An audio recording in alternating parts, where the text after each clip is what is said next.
1. We want to give a shout out to our sponsor and friends at Reflective Edge Screen Printing, Oklahoma City's go-to screen printer for over 30 years. Whether you need custom tees, stickers, banners, or branded merch, Reflective Edge has you covered with top-notch quality and service. Make sure to check out Reflective Edge for all your screen printing needs. Mention Chubby Boy Magic and you'll get 15% off your first t-shirt order. And tell Doug hi. And tell Doug hi. And now, let's get into the show! Why are you laughing? Why are you so red? I mean, I know you're a ginger and you're just naturally red, but you were like the same color as your sweatshirt. Oh, welcome to Chubby Boy Magic! You're, How do you get through that? You're red like a dog's rocket. Like a fucking lipstick. Yeah. Like a shade of like a shade of lipstick my mom probably wore at the Red Dog. Speaking of your hoodie. Oh, I was like, where are we going? I see you're wearing that there. I thought it got sent to like it did a trip around the world, and dude, you're like, "Where's my hoodie's not coming?" So I'm gonna gum.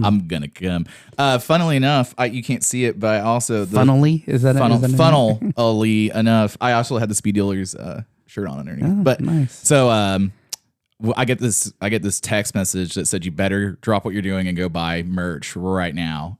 Shout out to Rusty. What's up, buddy? And so I did not. So fuck you, Rusty.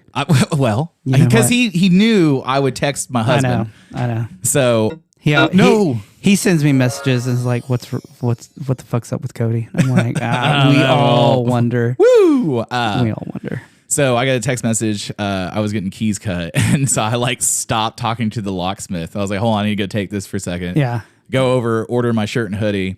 All excited about it, and then it was right after we got back from Europe. So then I'm like, oh, cool. And then then I'm waiting, and then I finally get a notification. There's a label been made. I'm like, fuck yeah. And then 27 weeks later. Yeah, I was like, so it's like a notification has been shipped. Yeah, it was so hey, it takes those little Bangladeshi children a while to make all that stuff. This one's it's their delicate little 7-year-old fingers. Yeah. I was just laughing because I was like, I'm so excited for it to come in. I was like, waiting because it was like the label got created and then it finally gets out and I'm all like, yeah, it's Joplin. It will be here tomorrow. And I wake up and I hear the mail guy drop off the fucking packages and all that stuff because the sheriff's been ordering tons of shit. Yeah. And I look out and I'm like, oh, damn, it's not here. So I checked it and it's just sat in St. Louis for like 2 weeks. I don't know if you know there's a box on your front porch when I was coming over here today. Really? Yeah. Right now? Yeah, it's a used sex toy box. Ah! You fucker. I don't know if that's yours or hers. Well, I don't know. I didn't order it. So or it's yours from her. Yeah, maybe. She's like, hey, I got you this. Also, Volvo guys do like to get pegged. Oh, God. I sent you that fucking meme so long ago, and then you didn't acknowledge it, and you're like, LOL, hey, check out this. I'm like, you fucking dumb bitch. Anyway, we did get a package years ago. And I didn't know what it was. It was very nondescript. And it was a fairly large box. And I'm like, So I'm like, we didn't order anything. And then I bring it in. Babe, I don't like the big ones. Well, I didn't know what it was. And I'm like, I bring it in, I open it up, and it's just like nondescript. And we're trying to figure it out. Like the label it came from, like nothing tied to it. So I'm like, what the fuck is... Evans had sent us Ship a Dick. And it was hilarious because like there's that trembling fear of like, did I piss somebody off that real bad? Right. But yeah, so the sheriff was like, I love him. I love him so much. I'll see you in an hour. No, we got glasses and I don't remember what it was like. It was a bunch of Ship a Dick stuff, and I'm like, I should send more out that way. But speaking of dicks, let's just start right there. You know. To the intro to this episode coming up, somebody who is not a dick. Actually, one of the nicest guys I think we've ever met. I would wholeheartedly agree with that. Yeah. Just a like solid, down to earth, like cool ass dude. Yeah. And his handler. She was also she's very nice. And she very was very, sweet. very nice. She also, she's kind of scary. I think I thought she was going to stab me for a second. I thought, I was like, I don't know what I did. But then I was just like, oh, no, you're cool. You're hanging out. Got to keep everybody in line. Yeah. So she's Taskmaster is what we mean for that. Yeah. No, But so Frank, you going to say his last name or would you like me to say it correctly? Naaykens? Naaykens. Is it Naaykens? I thought it was Naaykens. No, it's not Knockings. No, It's I didn't say Naaykens. Okay. It's got Is he from double fucking A. Knockers? It's double A. Yeah. Naaykens. Okay. Yeah. Well, so Dutch. yeah, it is Dutch, isn't it? Yeah, I couldn't remember. I was like, it's is he Dutch or No, he's from- He's not Norwegian. No. No, God, he's gonna murder me. Yeah. No, he's Dutch. Yeah. So you're gonna hear more about that in a little bit. So when we set out a list every year of guests we want to get on. Yep. And we don't know if we're gonna get these guests because you never know with scheduling and contracts and Or if negotiations. they're just like, who are these fucking retards? Oh yeah, no, all the time. Yeah. But Arnold Schwarzenegger just keeps not answering my phone call. So But you know who will answer your phone call? fucking dirty ass Nate. Well, gross. No, I mean, it's on the same level as Nate. It's Tiger King. Oh yeah. Tiger King. Yeah. You know what him and Nate share? Besides that they're both gay, they have both pissed in cans. A lot. To everyone that sent me the or you, I don't know how many times you got it. I got a lot of people who are like, you should get him on the podcast. Oh, I'm all here for it. I'm okay with it. It's just that you need to send some funding because my God, it's expensive. It's a couple $300 or something. The one I saw last time was like $600 for 30 minutes. I was like, damn. Oh, I didn't see. It was like one I saw was like $300 or something. But Do you think they're putting that on his President Trump? Please pardon me. I'm like, are they putting this on his commissary or? I don't know. I'm is like, this paying for his legal fee? I don't know, but I'm like, I didn't know you could have phones in prison. All the shows I've seen, I mean, unless he's smuggling them in his prison wallet. I don't know. Nate, tell us how that works. What was it like when you were in? What is it? 60 days? It locked up 60 days. Anyway, it doesn't matter. Anyway, locked up abroad. Locked up abroad. So we Nate's like, best sex I ever had. me and Annette. So we go. We finally get a hold of Frank and Megan. No, we did not get a hold of Frank. Well, we got a hold of Megan, his handler. Yeah, who's very, very nice, wonderful lady. Yeah, and she will stab you. She will handle business. And so we get it all lined out. And we didn't know because he's very, very busy. He's got a lot of important things going on in life. He's a really, really nice guy. And we both know that sometimes when you go to take like an interview or anything like that, you don't know if you're going to get 30 minutes, 20 minutes, if you're going to get a 15-second, like, hi, let's go sit down. If you people don't know who Frank is, he owns Speed Dealer. Yep. So they do custom performance, motorcycle parts, machining, milling. Yeah. Primarily for Harleys, FXRs, Softails, touring bikes. Yep. He also has several other businesses. Yeah, and these are like, very successful. Yeah, you'll hear about. You'll hear about it on the episode. But so he's very busy. He's very hands on with all of his businesses. He like every swing arm that goes out, he's checking. And I think he boxes them. I don't know. Can't remember if he's still doing that, but so we didn't expect. We didn't expect the Friday that we got, which was so awesome. Yeah, it was. It was a lot of fun. Because they said meet us at the shop at this time in the morning at like 8:30, and we get there, and then we're kind of like, okay, cool, and then so we get the tour, which was amazing. Yeah. Growing up in a machine shop, this is what you always envision. Yes. This is what you want. Even if you didn't grow up in a machine shop, Yeah. and you want something in your garage. Yeah. This is what you want. I would love to have some automated Haas machines in my garage. I'd love to have Gene Haas's number in my phone, and he's not like, why do you keep calling me? But so we have go the second largest Dixon collection outside of Danny Dixon. I was like, what? Okay. So we meet him, and I've met and you've met a lot of people that you're like, okay, we don't know how this is gonna go, and he just instantaneously just super nice, relaxed. There's no uptightness with any of the conversation. It was, he's just very genuine and honest. And then we get the tour. And then we're trying to figure out where we're going to record at. And we're at an active machine shop, so we didn't know if we were going to do it there or at the downtown House of Speed in Joplin location. And then we eventually let's go get coffee. And it's about noon at that point. Yeah. And then so then we go tour the House of Speed with Frank and Megan, and it's this private little tour. We're getting all the information about all the bikes and all that stuff. Because if you're rolling through Joplin on 66, stop at the House of Speed. Yeah, it is amazing. Definitely stop by, even if they're not open yet. They're trying to do storefront and stuff. It's still, there's a little miniature museum in there that you can still look through the glass and see that Triumph that's up in the front window. Super fucking killer.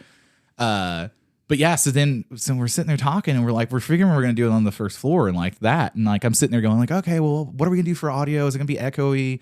And then we kind of get told, do you want to go see upstairs? Yeah. And we're like, yeah, sure. Why not? And, Frank's talking about the building and the history of the building and all that stuff. And being a nerd like myself about buildings and all that stuff. Like, I'm nerding out. You're talking we're all just having this whole experience. And then we go up, and he's like, yeah, you should go check the third floor. Yeah. Can we see it? And Megan goes, is it okay for us to see it? And he's like, yeah, let's go up there. We'll record up there. And we're like, what's going to be up there? It's totally. Yep. I guess we can talk about it. Yeah. So there's a speakeasy they built in.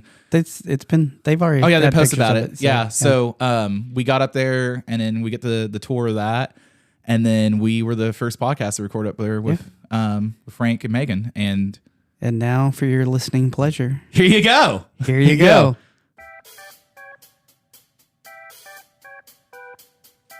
Welcome to Chubby Boy Matter. You know when you count down, you're not supposed to say the one. But a real professional would know that.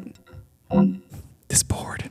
Me and Ed are going to have some couples therapy this week. A real professional would, I like saying work one, better. man. Speaking of real professionals, we're here with a couple today. Real professionals. Yeah. You meet people in life, and you're like, I felt like I knew what I was doing. And I didn't. And then all of a sudden you're like, people meet you and they're like, I'm glad I am not that guy. Yeah. They're like, you designed the subdivision I live in? I'm like, yeah, I did all of them, actually. Most of the ones that you live in Oklahoma City. On this episode, we have two very special guests. We're on site live. Well, for us live, but not for you so much live. But we're up in Joplin, Missouri. Yep. We're at a very special place. Moppin, take it away. Coming from the House of Speed, we are here with Frank Naaykens and Megan Haggard. Speed dealer, Mr. Speed dealer. Yeah, Mr. Speed himself. Yeah. Doing some awesome stuff. Except if you have an older Softail, you can't have that awesome stuff. So that's why we brought you here today. That's a problem. That's a problem. That's going to cost you a lot of money. Some of us that have a twin cam Softail, and it's not that old, but it's old enough, buddy. It's old enough. It's old enough. Pre-1999 doesn't exist in our vocabulary. It's a 2009. What year is the FXR stuff? 84, but FXR, that's another whole genre. I just want to make sure. I'm as a non-Harley That's guy. a different pronoun. So, who are you? What are you doing? No, you how'd did you it get wrong. started? Who are you, and why the fuck are we here? Yeah. Why did you bring us here for this intervention? He's Frank fucking Naaykens. Yeah. Well, my mom and dad met one night, and I'm the cause of their little... Hey, his dad met his mom at a strip club. Really? She did. Yeah. She was not stripping. just confirmed she it was last bar-backing. weekend. No, he was bar backing, and she was there for the concert. Yeah. Real wholesome thing. They were married for 25 years, and they had me. Yeah. Yeah. And then you just ruined everything. They had me, and they called it quits. They hit it once, and it was right. So Perfect. So have you always ridden motorcycles? I've rode a motorcycle, probably mini bikes, since I was probably 9 years old. That's when I threw my leg over a little Bridgestone Chibi. My life was forever changed. Yep. Yeah. It'll do that to you. Yep. it has that kind of effect. Motorcycles and boobs. Yeah. Change your life forever. Yeah. Like And both are very expensive. If it fucks, floats, or flies. That is true too. That's why I don't have a plane or a boat. I have a wife. I used to have my pilot's license, and then I had kids. Yeah. And Yeah, you can't have both. Yeah. Okay, so your last name I asked earlier because I'm the worst at pronouncing things. So Yeah, your it's last Naaykens, the 2 A's pronounced like an I, and it's a Dutch name, and that's where I was born and raised. And Rotterdam, Nederland, or Holland, is some people call it. yeah. But that's where I was born and raised. Holland. All of our Oklahoma Yeah. friends are going to be like, what the fuck? Let's Yeah. say it's And they're slowly like- the Nederland or Holland. Yeah. That's where I was born and raised. Okay. Came to the United States when I was 6 years old. Okay, I was going to say. Can I ask you what some? So can you say "fuck you, Nate" in Yeah. Dutch? I can say Krotezai, which means son of a bitch, and then just put Nate on the end. Get ready, Nate. Yeah, get ready, dude. Yeah. I'm so upset they can't hear the noises for that. Yeah. I'm like, Yeah. we didn't know when we were on the way up last night. We were talking about because we didn't know how serious this interview might be. So he was like game plan, like we're gonna just serious interview, and then after about an hour, we're like we can do whatever we pretty much want. The journalist in me, Yeah. I have a background in journalism too, so it was like okay, we gotta, because sometimes engineers, Yeah. and you have a background in engineering, you have a background in aerospace, Yeah. they're not. I work with engineers every day. They're not like they us. might have a sense of Yeah. humor, but it's a different sense of That's humor. a way different sense of humor. And Yeah. so we were like, is he gonna be fun? I mean, the fuck You're a your little fun. You fucking like to have gas fun. and all this stuff. And yeah. I was like, I know he cusses. Yeah, oh, definitely. Yeah, and so we were talking about it, and we're like, "Do you think we'll be able to get him to say fuck you, Nate?" on there? And I was like, "Nate would be." I bet real Megan upset. will. Yeah, Fuck you, Nate. yeah. He's being excited. He's gonna. The last episode we didn't call it out until like the very end. I know he texted me about it. I'm really upset. So you came over when you were 6. Now, can I ask? So, do you remember a lot about being in Holland when you were younger and all that stuff? I do.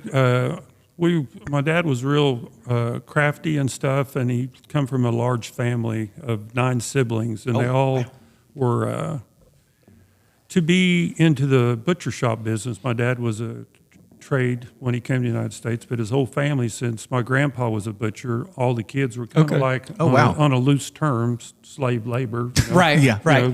Kids. Yeah. So they're all trained to be butchers, and then he knew there would be a better future for him and his young family in another country. His 3 sisters married, and they married gentlemen that thought the better opportunity was in Australia. Oh, okay. So 3 Down of under? his sisters moved down under, and then it was a pretty hard life back then, living in the outback and stuff. Yeah. And Yeah. my mom then was dating my dad and became pretty good buddies with my dad's sisters, and they said it was the land of all men. Women are treated as men, have to work hard as men or harder, and have kids and stuff. Yeah. So don't come here. My mom's name is Janie, so don't come here. So his next opportunity was probably in South Africa, being some kind of management of a diamond mine or whatever. But the hardest country to get into was obviously the United States. And he said it has to be some reason for that. So that was his plan for his young families to become the United States. Okay. So my mom actually had an uncle that had already moved here, and he kind of sponsored us. Oh, cool. So that's how we ended up, actually landed in Naaykens, Kansas, where he was from. And my dad actually got a job within 2 or 3 weeks in a butcher shop. Food Town was a national chain back in the day, so he went to work there as an apprentice. But he was in his mid-20s, he had a pretty good apprenticeship as far as from my grandfather and stuff, so he landed a job pretty easily. But even back then, back in the day, as an immigrant and stuff, we were a lot of opposition to us being there. And believe it or not, we ran into problems with the Ku Klux Klan. Oh, really? Yeah, they were not only just against black people and stuff, but they were against immigrants immigration, even though that we Yeah. did become legal immigrants when I was 18 years old. Oh, wow. But I carried a green card, and we had work visas and all that stuff. But it was a hard struggle. When I remember when my dad, we weren't here 3 or 4 months, and in Naaykens, Kansas, they had kind of a welcoming committee that would be at the Shriners building or whatever, and he remembers going there, and there was a mixed immigrants from all over the world, and the Klan come in there and disrupted this welcoming party, and the next paycheck, my dad, he wasn't being paid. He spent $5-8 on a pistol and put it in his glove box. We never had any issues after that. But people don't understand the fight that we have on immigration now, we think, has been around here for 30 or 40 years, if not longer. Even people that are dark skinned, I carried a green card till I was 18 years old. Just because I looked like a Caucasian, I got away with stuff that wasn't against racism and stuff like that. But I fought the same battles as far as getting a job or understanding language. Again, I came to this country when I was 6. Yeah. I enrolled in first grade within months. Yeah. Not understanding or even knowing English. I could say hamburger or bathroom and stuff, but I was fluent in Dutch. and they're not. Right. And they're not. And I learned most of my English practices and stuff watching television, cartoons, and things like all kinds of comedy shows and stuff like that. That's where I actually learned English. And my teachers in my first and second grade were very welcoming and understanding and very helpful in me learning the language. And it was a struggle for me for 2-3 years. But I finally caught up, but I never got even. I kind of struggled with that my whole career in the educational system. So this is the greatest country in the world. I've been all over the world. There's no greater opportunity anywhere in the world. You know, you have to believe in this work, and you just have to work hard in this country, and you'll go a long ways for sure. I came from nothing. I have a suitcase in my business. It's a leather suitcase, and it will be displayed here at the House of Speed. And it's only like 2 foot by 3 foot long, and it was the only thing we had as 2 little kids, a mom and dad. And my mom always said we had everything in there. It was mostly full of diapers, and I corrected her when I was like 8 years old. And I said, "No, Mom, that was more than diapers. That thing was full of dreams." Yeah. And it was. Yeah. And it kind of makes me remember where I come from. Literally nothing. We had nothing but $200, and I couldn't speak the language. My mom and dad could barely speak it any better than me. But this is the land of opportunity. All you have to do is work harder than the next guy. Yeah. And there's one thing in this business, whether it's machining or the motorcycle industry, and Megan knows this because she's got a strong work ethic. No one's going to outwork us. We'll work 7 days a week, and that's how I got ahead. So that's been kind of my whole personal ethics going forward. If the base of income was based on a guy working 12 hours a day, and in that region, housing are averaged that everyone around here makes $12 an hour, well, I'd get another job for $20, 20 more hours a week, and just get that far ahead. That was my whole personal ethics and personal business plan, I guess, back when I was just 16 years old. Yeah. That's crazy. Yeah. It's worked out for me. It's done pretty good. If this don't work out, I might become a butcher. I'm not sure yet. It's always good to have a backup. I mean, you're kind of a butcher, just with aluminum. You're doing. There's some meat processing going on over there. Hopefully not with the hands, but well, there's an old saying or whatever. The sculptor's sitting there taking a piece of granite and he's sculpting an elephant. That guy go, "How do you do that? How do you make that elephant out of that piece of granite? You just cut everything away that don't look like an elephant. It's just that easy." It's just and same with the swing arm. You just start taking the aluminum pellet. Yeah, exactly. All of a sudden, that big square rectangle is just a swing arm. Exactly. Yeah. So how did you get started into the motorcycle parts? Was it like, was it for like, I want a swing arm for yourself, and you start like designing and? Well, there's another story in this deal of my life, that how I got into machining. When I was younger, my dad would buy me model cars and stuff, and I really got into cars, and he seen that I had a real passion for cars, so he started taking me to stock car races when I was a young man, super modifieds, when sprint cars back in the day.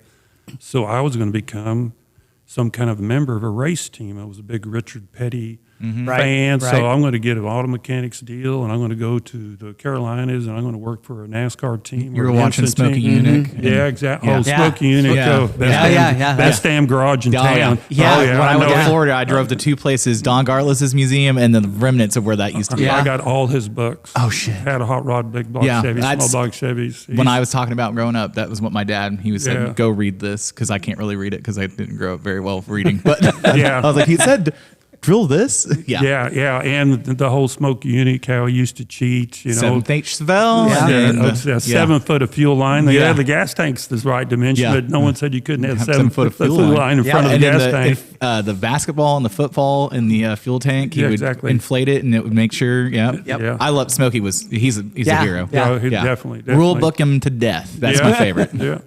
So with that, in high school, I went to my guidance counselor, and we're going to go enroll in auto mechanics. Okay. That's what was going to be my passion.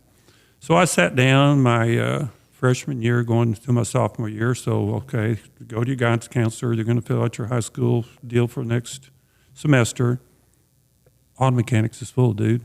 Oh, fuck. What's next? Right. Oh, auto mechanics. This is no, you can't get in. Well, I want to go to tech. So, okay.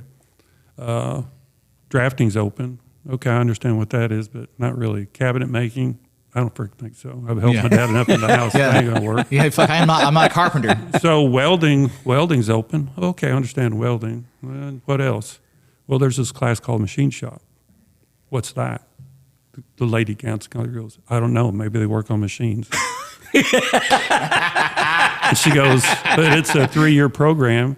If you go ahead and get in, then I can probably get you in auto mechanics maybe next year. So let's do the machine shop deal. What do you think, Frankie? Yeah, let's sign up for that. Had no idea. Yeah.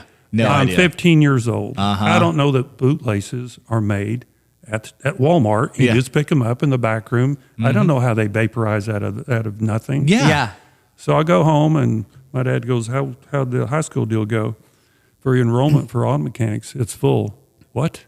So what are you going to do now? I don't know. I'm going to take machine shop. What the hell's that? I don't know. I guess we'll find out in September. They work on machines. Yeah, they work on building the Terminator. In that moment of time, Yeah. my destiny was set by mistake At 15. at 15. Isn't that crazy? Yeah. It's crazy. And That was some meant to be stuff right there. Yeah. and I didn't know how naturally, not bragging on myself or patting myself on the back. You can do that. I'll go ahead and do the air horn for you. You can't hear it, but But that's what happened. I walked into that machine shop class that September, the first or second day. Auto mechanics was bringing over a broken bolt in a manifold.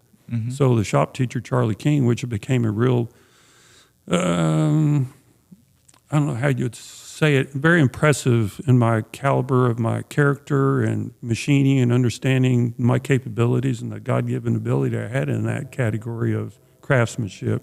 Right. And he's kind of seen that and took me under his wing and made me into really what I am today, ethically, because he's a preacher and a machine shop teacher.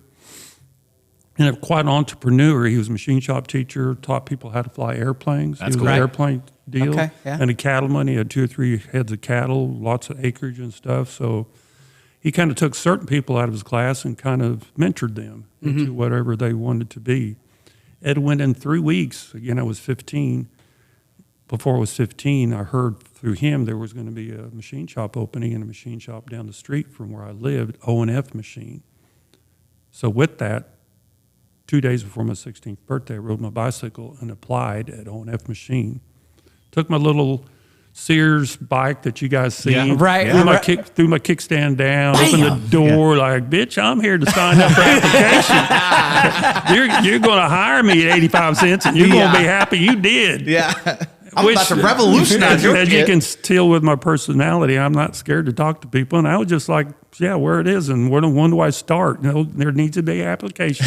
Right. signed You're like, up. what's an application, man? Yeah. The door's over there. I'm going through it. And with this lady that was giving me an application thought she thought I was funny and cute and all that stuff. And I signed my application. Well, the owner wants to talk to you, Frankie. I said, okay, that's cool. Maybe I got time to talk to him. Let's see. I got to be home before dark. So yeah, I can talk to him. And And I walked in there, and there's this big plush office, big leather chairs, dead animals all over the wall, very well-to-do man. Yeah. And he was a big impression on my life, too, Bill Phoenix, the owner of an F machine. So he talked to me and stuff, and I joked back and forth with him. He said, "You're a little shit, aren't you?" I said, I don't know. I just need a job, man. Yeah. So he said, "Well, you're not 16 yet." "Well, I already got a car. I bought a 65 Chevy, and it's all ready to go. I'll have my license here next week." "Oh, really?" He said, "Yeah." "Well, what if I don't hire you?" I said, "Well, I'm going to get a job down there at the diesel shop, and they're rebuilding, got a little machine shop. They rebuild injectors. So that's where my next place I'm going if you don't want to hire me. So it's your loss, I guess." Yeah, I was looking for a job when I found this one, buddy. Yeah. Yeah. And he hired me at a whole 85 cents an hour. And I thought, you're an idiot paying me 85 cents an hour working in this place. But he said, once you get your car going, we'll start like a week after your 16th birthday. And again, I just found out pretty quick I had just this God-given ability and understanding how to hold stuff and make stuff. And that's kind of where it all started. That's crazy. Yeah, it's pretty crazy. So what year was that? This was probably in the mid-'70s. Okay. Yeah. Yeah.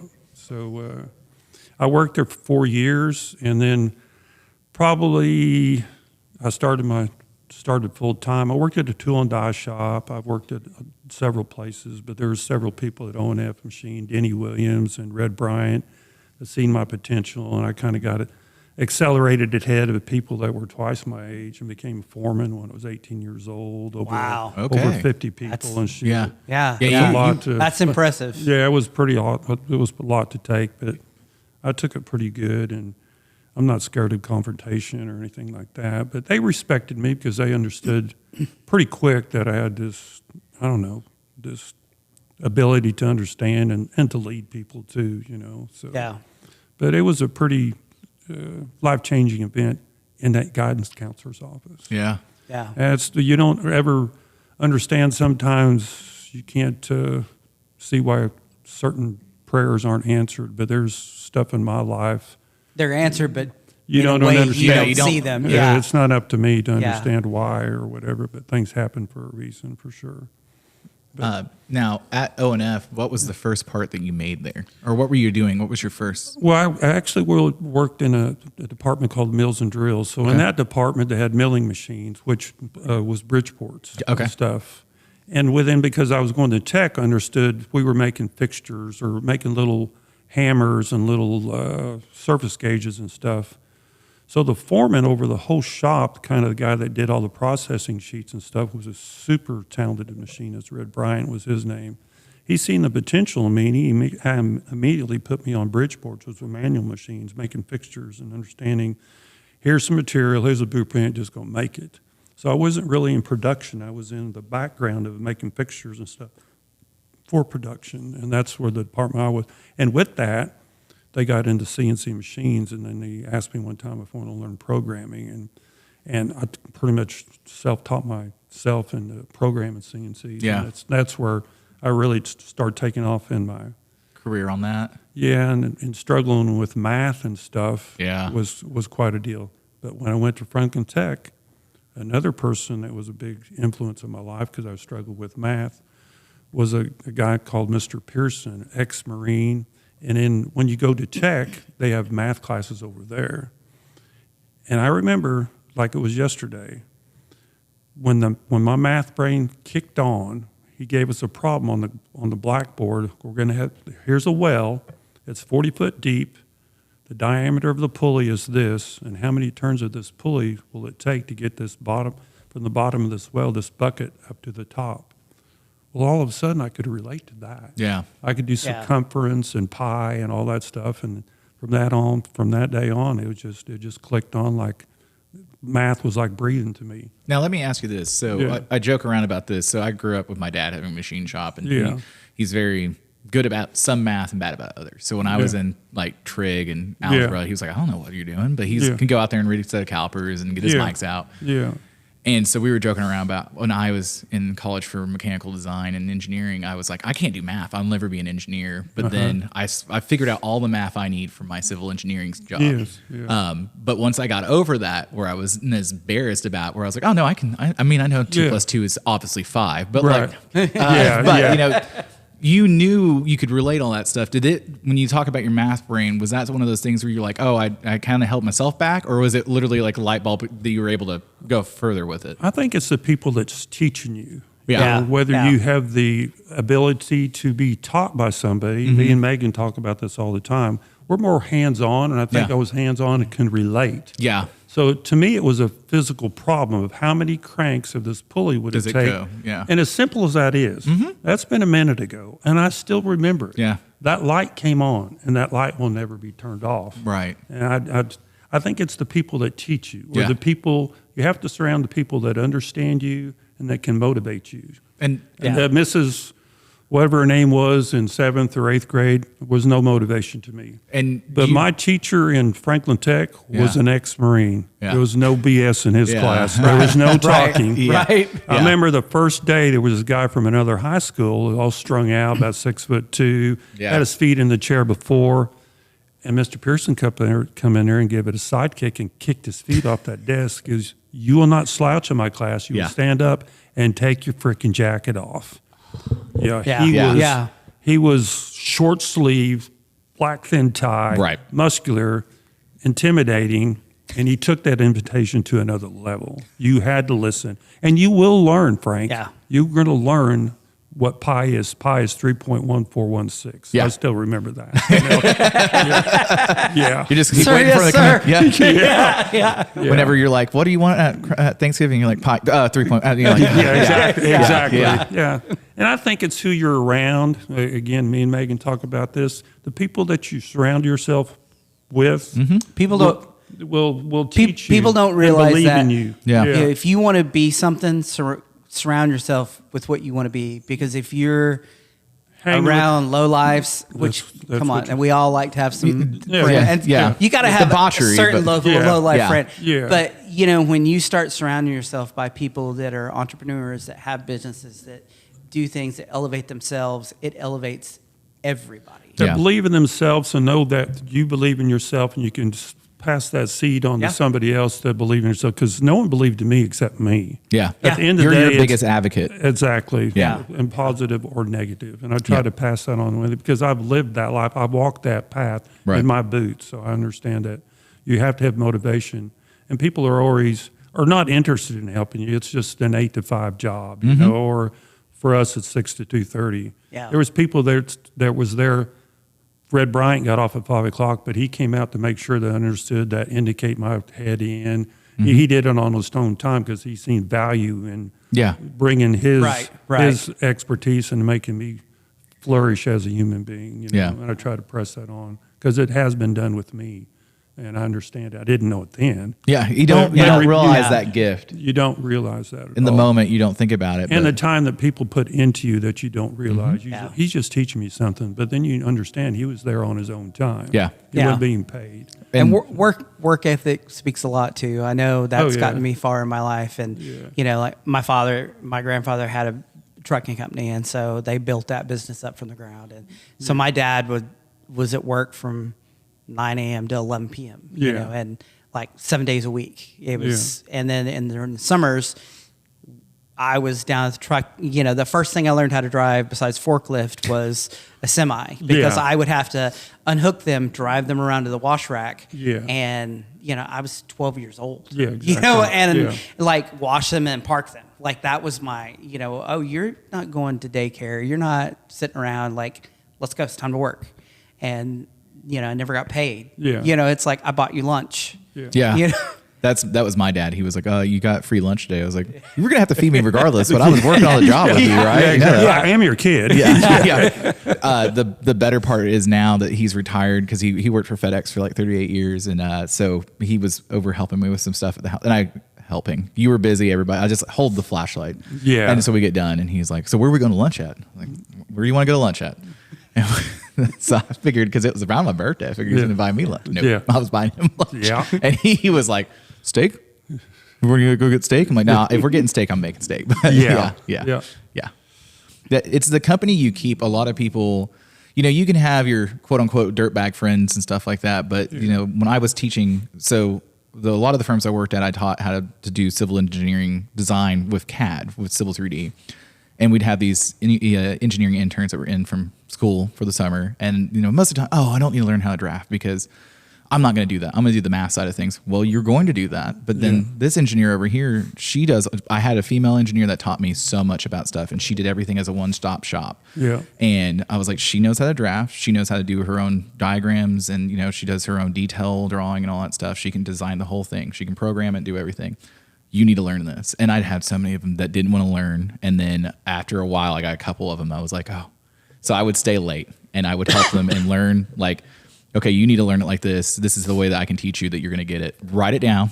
But you have to, it really is whenever you have people like that really do come on to their own, because our time is the most valuable thing. So when they spend that with you, it makes a big difference. Yeah, again, you don't realize it back then. As, you just don't realize till you get older. Yeah. You start doing it yourself. Yeah. When you start gifting that time back, that was the thing that I learned was, when I was little, when I was younger, my dad had his friends that were in different, career paths, and they were doing that. But then when I started teaching the intern, this is how you do this, and I'm going to stay here for an extra 2 hours to make sure it gets done right. Also, I don't have to do it tomorrow if you know how to do it. So, So you were doing some stuff in the machine shop, and then got into doing some aerospace stuff. Yeah, I started. And heard you may have had some interaction with a little company called NASA. Yeah. Can we talk about that? Yeah, we Okay, I didn't know. Yeah, you had stuff in space. Yeah. Let's just cut to the chase. That's why we got you here. We want to talk about space, the final frontier. Yeah, when I first started out, I'd built Harley Davidson parts and hot rod parts for local people.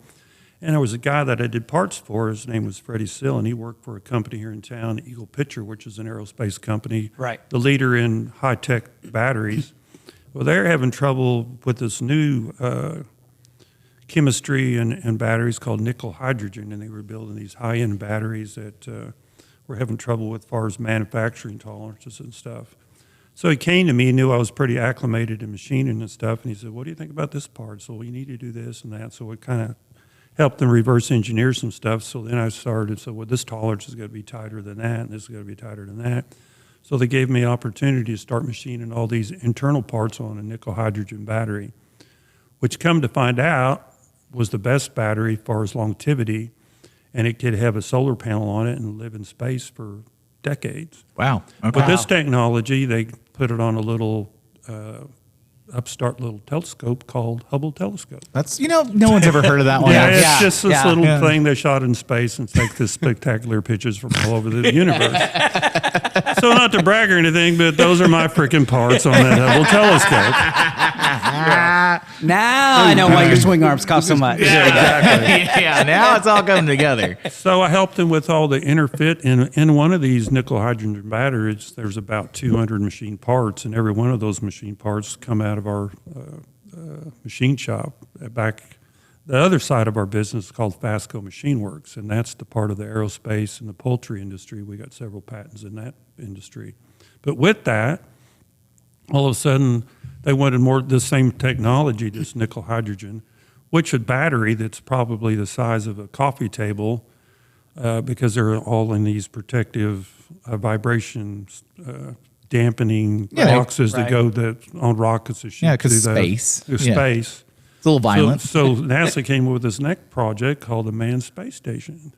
So, we got parts on the Manned Space Station, too. When they flicked the lights on in the Manned Space Station, that came out of our little machine shop. Every freaking part that's in those batteries came out of our machine shop, Manned Space Station. And with that, too, they understand the inspection quality and procedures that we did in our machine shop.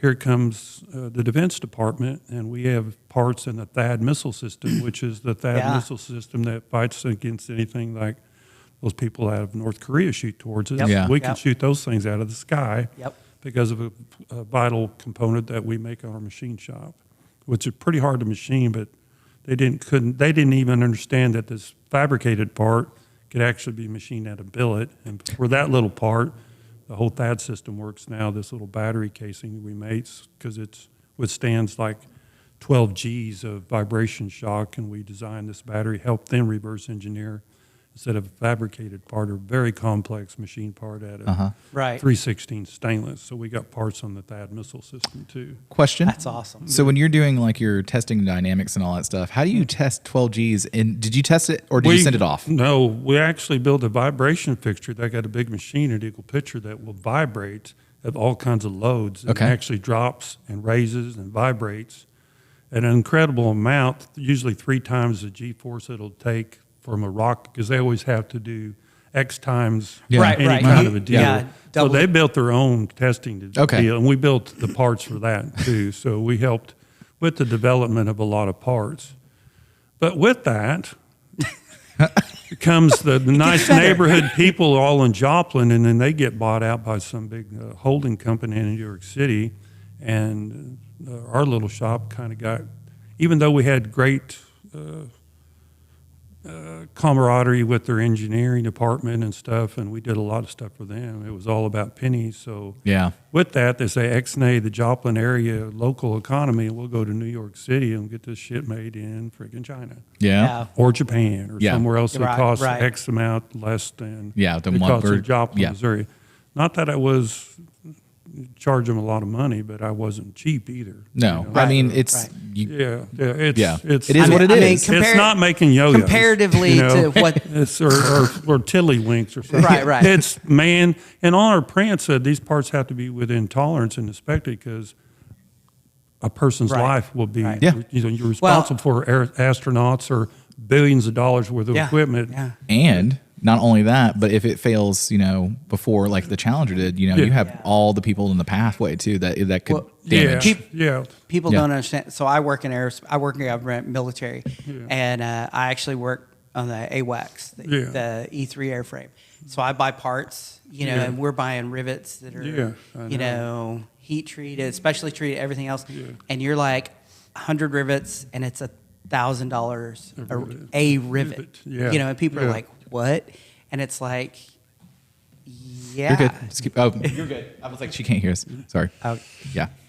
But so people don't understand, like, the cost on some of that, and the machining, like you said, the exact tolerances, and that it's got to be treated. But if it fails, if one component fails, then it dominoes, and then your billion-dollar space station falls out of the sky and is now. The good thing about those guys were they took my advice, but they took their whole liability on themselves. They understood what I could do and what I suggest and stuff.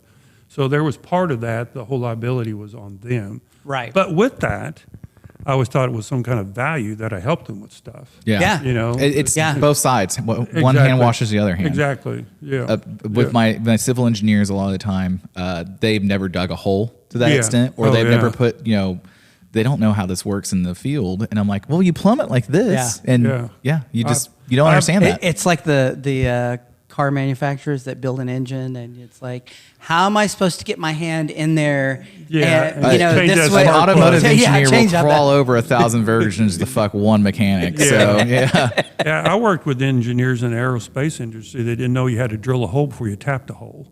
They just put threads there. Right there. I can't put the threads in at an angle or at a 45 degree. Well, why not? Can't you just buy another tool? What would that? What? It's like, what? What the fuck? It's so, and then like my favorite thing is I worked at an architecture engineering firm last, and it was funny because the architects and the engineers would be like, well, this weekend we're going to put together a play school set. I'm like, good fucking luck. Yeah, exactly. It's all plastic. It all goes together. It's like IKEA, and it's way easier. And they still be like, hey man, I don't know how this works. Yeah, exactly. Yeah. I've dealt with a lot of people like that.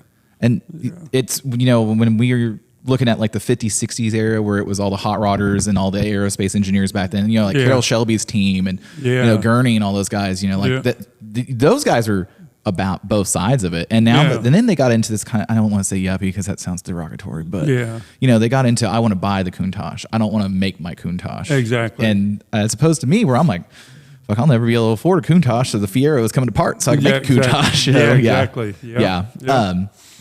So did you go to college for any of the things that you, other than tech school? No, I went to college, but I kind of exit out of that early because I just got bored with it. I did go to manufacturing engineer. I was like 3 hours credits of graduating from that.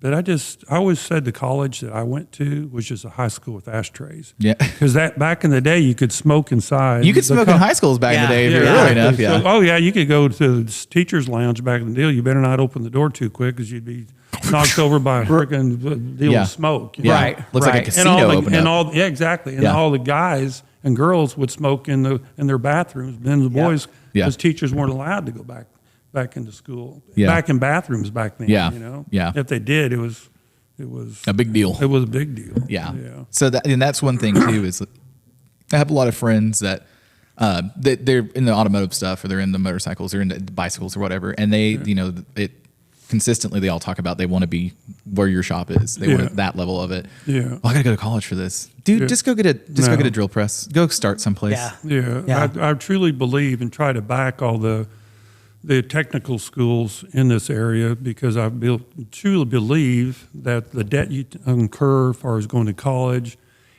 and it seems to me like all the guys that I knew or girls that ended up college, the job they chose to work themselves through college, 50% of the time, that's the career they stayed in. Yeah. And whether it's in bartending or waitressing, which is a very good way to make a living, if you're good at it and understand the ethics or non-ethics, how to get good tips or whatever that is, you can make a pretty good living doing that. But it seems like everybody wants to sit by a computer and get on the stock market and become a billionaire before they're 21 years old. Yeah. And a lot of people think that's a reality that's viable, and it's not. You know, it's all got to be hard work, whether you're hustling on a CRT to get to stock market to your advantage, or machining swing arms, or doing podcasts. It's all work. It's not 40 hours. It's not from 8 to 5. You got to have passion for it. Yep. And the people that don't understand that, if you want to go and clock in at work, but when you're doing your art or you're doing stuff at your home, you might be spending 40 hours to be able to do the other stuff, but you should be, if you're spending 40 and 40, don't feel bad. Don't feel bad at all. Not everyone's going to get to work doing what they love and make a living at it. Do it for 4 years and all of a sudden you lose clients. You know, not everybody's going to have that happen, but and then so do you go speak at the technical schools here and like the trade schools? I have a couple of times, but unfortunately it's not what it was back in the day. Yeah. You know, they have to actually force people to take welding or machine shop or anything. The trade schools now, there used to be 2, now there's 1, and it's half filled and on the brink of there's no interest in this because people don't really want to make chips or understand how to weld, or it's just not part of the vocabulary of a kid that's 14 to 16 years old. It's not even, because again, everyone talks about that. They look on Instagram and Facebook and see all the rock stars driving Lamborghinis or Countachs or Conanzays or whatever their deal is, and think, hell, I make a rap song, become a billionaire, and get all the girls in cars. And it's not like back in Jesse James trying to teach in the early 2000s, hammer out, get you a English wheel and a welder, and make your living getting your hands bloody and blistered and stuff. There's not very many kids that want that or even heard of that. No. It's not in their daily talks on Facebook or Instagram. They want to look at girls with big boobs that are hanging on guys in Lamborghinis and let's roll that back. That's not a bad thing. We all want to look at it. No, but that's the point is, you know, and you have a lot of people that go to college and they get some office job and they do that for 15, 20 years. And then all of a sudden they're like, I want to get an English school today. And it's like, we want tech school for when we're like 40. And it's like, well, they learned how to program when they were in high school. And that's the thing about drafting. That's the kind of intermediary. Because I was like, if you don't want to be an engineer, because you're bad at math like I am, you can go learn how to draft. A lot of the stuff I learned how to do was because I was poor. And so too. When I first, I couldn't afford, when I moved out, I couldn't afford an apartment, but I could afford to buy a house. And so I could afford the house payment. So I bought a house. Well, you know, you need some electrical work done. For electricians, He's fried $100 himself an about hour, 5 times. and I don't have 100. You know, I barely have 2 nickels to rub together, and so it's like this is before internet and YouTube and like get a book out and like okay, like I can do that, and but a lot of it was out of necessity, and it's the same kind of like with the motorcycles. There's some stuff that's like, you know, I can do that. I can, you know, it building when I grew up, learned how to build. My first car I pulled out of a field, you know, so learn how to work on cars, and you know, it's like okay, you know, I can do that, or like maybe I can fab this up, and I need to build this I need a bracket this way, so I'll jimmy rig something up, and then it's like okay, who do I know that I can maybe get to weld that up or make it look nice, and you know, do stuff like that. But then it's like I think that curiosity, because you got people that. Now it's like their biggest tool is this wallet, or you know, it's like I'll pay somebody to do that, and which is cool. Don't get me wrong. I mean, but there's also that pride in like I built that, I did that with my hands. You know, like you're one when you hammered the tank on that. You know, you're and it's like I did this. You know, and so have gotten into that a lot where.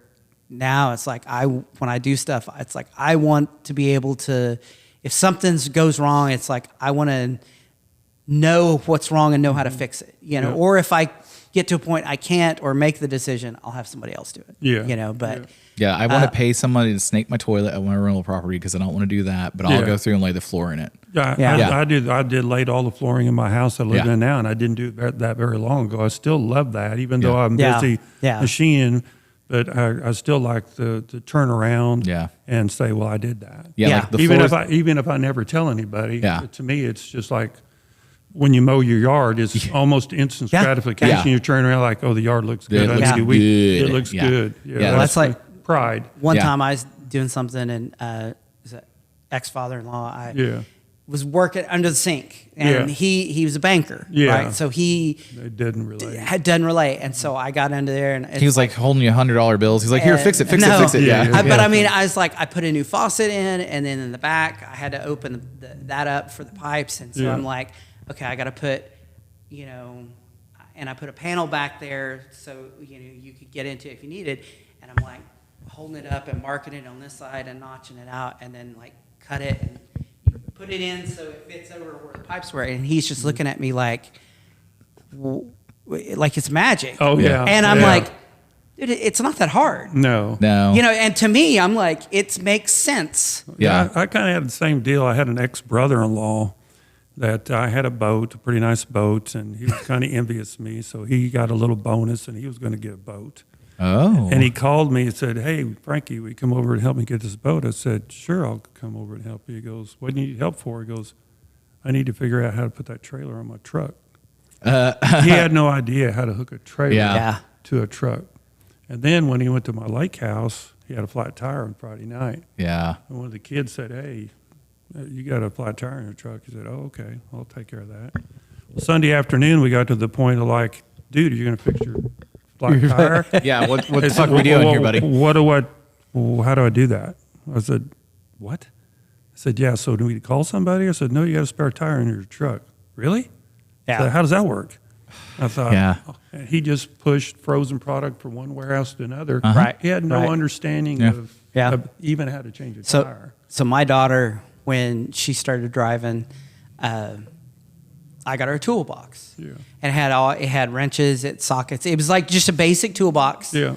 And I got her a little electric drill, you know, and so like showing her this, and like I taught her, this is how you change your oil, this is how you change a tire. And I'm like, look, I don't expect you to do this. Yeah. You know, because if I'm around, I will do it for you. But if I'm not around, you need to know that if something happens and somebody says, well, it's your blinker fluid, it's going to be $700, that you can be like, BMW bullshit, motherfucker. Oh, yeah. You know, and it's not that, you know, you have to do it, but you know what needs to be done. And you can make the choice. Either you can or you can pay somebody. At least understand that you're not getting ripped off. over. The thing that what always weirds me out with people is like when I teach them how to do something and they Yeah. go, okay, I'm going to do it exactly that way. Yeah. Yeah. Okay. You can do it that way exactly time. So like when someone comes over and they're wanting to work on their car, for instance, Yeah. dude, I've turned enough wrenches. I'll tell you how to do it. That's how I would do it. Maybe you have a better idea. Fine. Do whatever. Yeah. But the other part of that is too, is I want you to critically understand what you're doing here. Cause if I'm at home and I don't want to go help you, hey man, I can't get this off. You remember how we did it like this? Go do it like that. I bet it'll work. Yeah. So they're learning that because that's like, I can teach you how to change a tire, but then they'll be like, well, I changed it on my truck, but not my Camry. Yeah, exactly. Gotta take the trunk liner out, bro. I know that guy. Yeah. I worked at a repair shop in Midas when I was in college, and I knew a lot of those guys. Yeah. They get their car towed in. I'm like, why? Why didn't you just change the tire on the side of the road, man? You were in the driveway. Yeah, and you're 34 and you've made it through life this far and you don't even understand where your spare tires the ones that crack me up is it's like they're not really wealthy and they're not really like hyper intelligent or anything. They're just like, I don't know. I'm like, fucking, what are you doing in life, dude? Are you going to paint really well? Like, you finger painting real good over here? But I know shrimp, the cold shrimp needs to be in storage A before noon. right. I got that. You know what I don't know? That. And I don't ever need to know that. But like, okay. And that's, it's, when I walk into like your shop, I was like, dude, I can't wait to see this. Like, we were talking, taking the bets about fuck you, Nate's and all that stuff. And like the sheriff, that's what we refer to him as my wife, because she's got an important job. She can't really get her name out there. But the sheriff was like, well, what are you excited about? It's like, oh, I can't wait to see what machines he's running in there. Yeah. I can't wait to go see this. I can't wait to go see that. It's impressive. So, I mean, you're taking the raw stock. Yeah. And you're taking, and turning it into this. And like I said, your swing arms start as a 30-pound chunk of aluminum. Yeah. 38 pounds, sir. 38 pounds. And it gets milled down to 6. Yeah. And it's like, that's what's cool. Yeah. Like you said, you're chipping away what's not an elephant. Exactly. And so you work at O&F. That was your first place. And then where did you, both you don't have to go through your whole career on that. But when did you open up your first shop? In 1990 on April Fool's Day. Yes. April 1st. I don't know why that was that way, but. Okay, so surprise. Were you working at another place and you just had the dream and ambition, or? I got tired of working for the other guy. Yeah. I really had no ambition to become wealthy or anything like that. I just wanted to be my own boss. Yeah. It's pretty cool. And whatever that took, did I realize I was going to have to work more than 40 hours a week? I did not. Yeah. I knew I'd worked 2 jobs most of my life. That was kind of my personal business plan. Yeah. Like I told you earlier. Base pay of $32,000 a year, housing, utilities was all based on that. So I knew if I worked an extra 20 hours, even if it was straight time, I'd be that much farther ahead. And that's what was my play money with the dune buggies. And I raced sprint midgets for 3 or 4 years, and all that extra money. Yeah, comes from even that. though working on cars and working on race cars, that's freaking labor intensive. Chili Bowl winner. Chili Bowl. No, I wasn't. Hold on, I got a sad trombone noise. Yeah, my sad story in the Chili Bowl is I wrecked out on hot laps. So really, you wrecked out on hot laps, dog? Oh, dude. Yeah, what year were you doing chili? I don't remember. I know as a young boy or young man, I went to the first one. Rick Bogler, it was a super inspirational sprint car driver.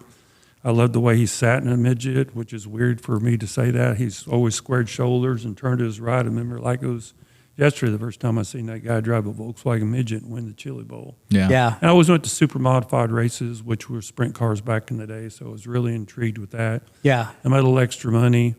But one thing about any of that dirt racing, it's not cubic inches, it's cubic dollars. Yeah. And the working man can't be competing. No. It was no fun qualifying well enough on the B feature to go into A feature. Yeah. And if you go to Oklahoma, especially around Emmett Hahn and Chili Bowl and Creek County Speedway, Friday night and Saturday night, there's 30, 40, 50 midgets sitting there racing at Port City on Friday night, and the same 30, 40 show up at Creek County on Saturday night. So you really have to be good just to make the A feature. Yeah. Which was, I did probably 50% of the time, and Shane Carson was a big wheel back in the day. There's still some big names that are even the Hahn boys and Tony Stewart's raced that race. Tony Stewart is, and all the Sammy Swindell and all those guys. I mean, It's deep history, and it's still bigger. It just gets bigger and bigger. Yeah. And 300 midgets were there this last season Yeah. to qualify,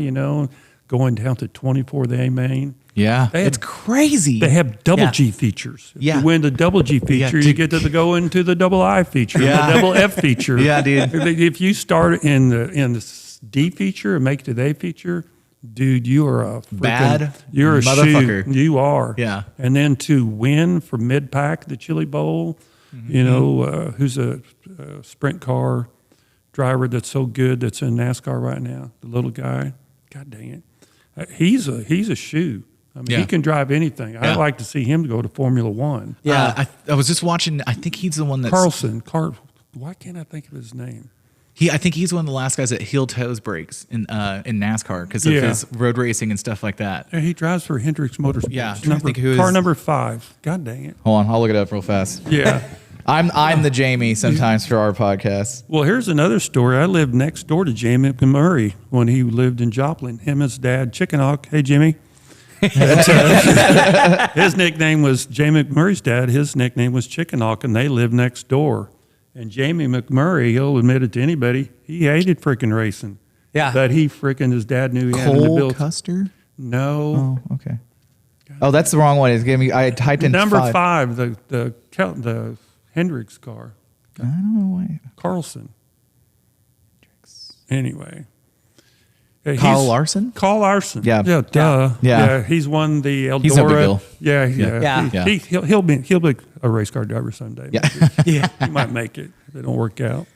But he's an incredible sprint car driver and is really good at NASCAR. He's won the Chili Bowl a couple of times. Yeah. But it was a hard deal to learn, and I learned some of my engineering. I tried to build the best midget I could. I thought I'd reinvent the world by doing something, a torsion bar type deal that was trick, but them guys have got it figured out. Oh, they got Yeah. They're a lot smarter than me. And can they- spend millions of dollars just to make a hollow titanium axle. It's big money, those cars now. So I do RC cars. I had a buddy we have a buddy that got hurt on his Harley real bad, so he's Yeah. not riding. So we've been doing Mini Mud Boss, which is the dirt oval. Yeah. And they have an RC Chili Bowl. So we were talking Yeah. about that. And so that's a spec class, the first what we started out with, and the other cars that he's running Right. spec now. But he's like, well, what do we do about this? What do we do about that? I was like, the big cars will do this. The big cars will do that. And he's Yeah. like, so it translates over, but Yeah. then everyone has these little tips and tricks because Yeah. it's like Smoky Eunuch where Yeah, you're like, oh, I exactly. can get away with doing this. Oh, yeah. Yeah. Yeah. And it is crazy. Like the Chili Bowl, the sprints and all that stuff. And like, there's a guy that was talking about, he's like, yeah, I worked my way up from RC cars into a full size car. And I'm like, Yeah. I should have done that when I was younger.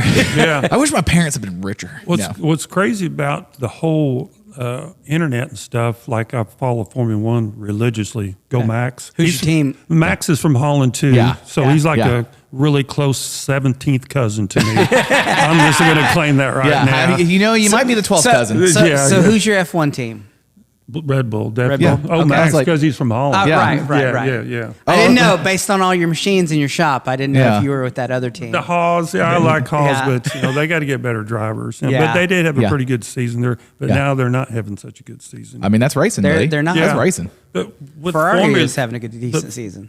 Talk about RC cars and stuff. One of the Yeah. hot shoes now that's in Formula One has never driven a car. Yeah. He's only 15 years old. Yeah. He's And in he sim can- racing, right? Exactly. Yeah. I mean, he can't even drive legally in a car, but Yeah. they put him in a test car because you don't have to be Yeah, of you don't have to age. be. Yeah. Right. Yeah. Max was the first one to drive Formula One. Yeah. That was 16 years old. Yeah. And he came out of karting, right? Yes, Yeah. exactly.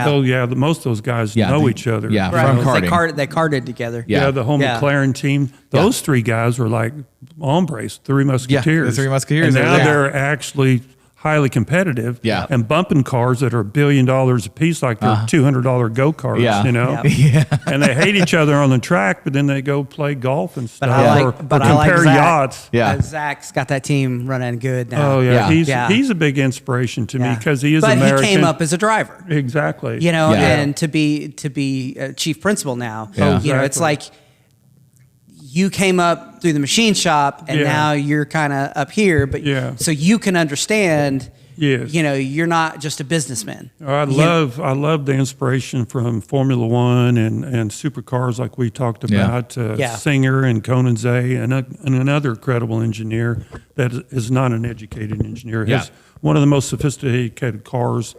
One of the first ones to make a total carbon fiber monocoque out of a street car. Yeah. His cars go 280 miles an hour. He's done that in Vegas and shit. Yeah. And the incredible technology, his no valve motors. I could go on and on about that. It's fucking Yeah.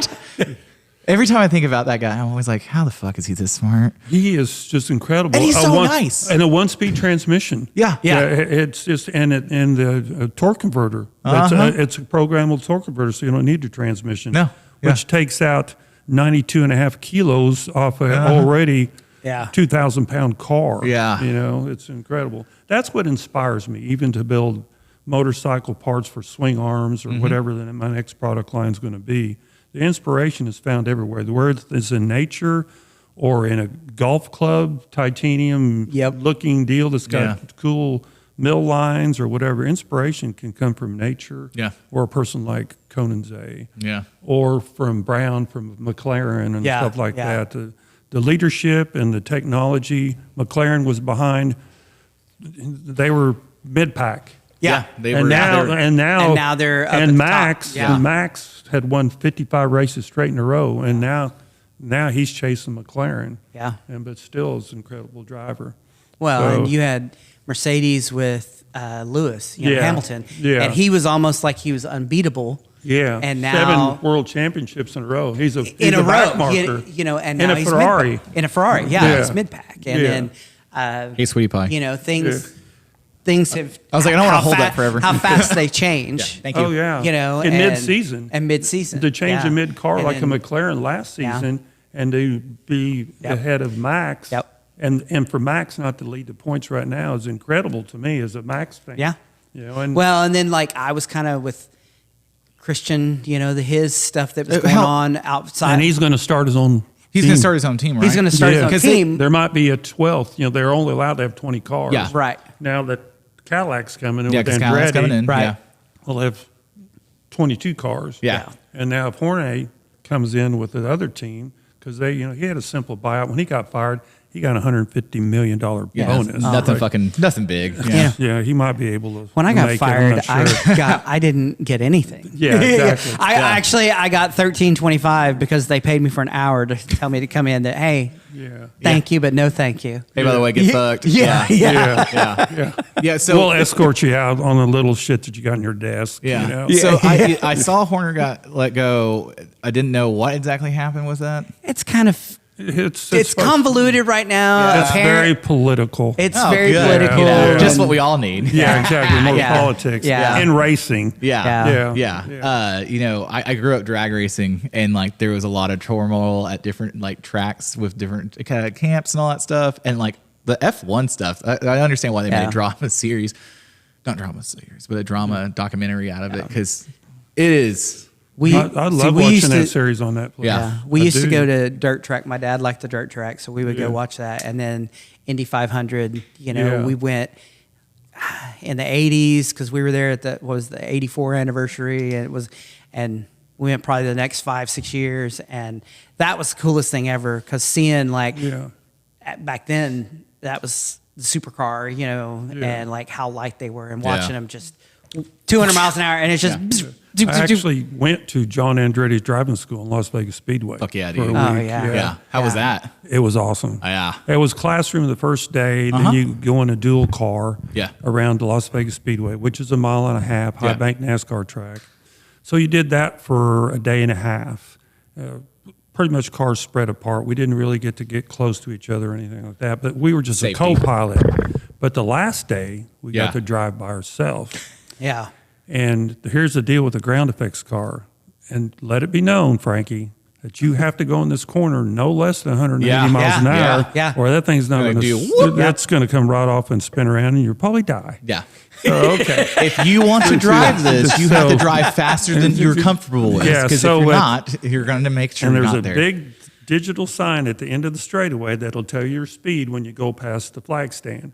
So you better be going 180 mile an hour, no less. Not 179.9. Right. You got to be 180 or more. Yeah. So when I passed that checkered flag stand, I was going 184, and I had my floor. I was driving comfortable, both feet on the floor.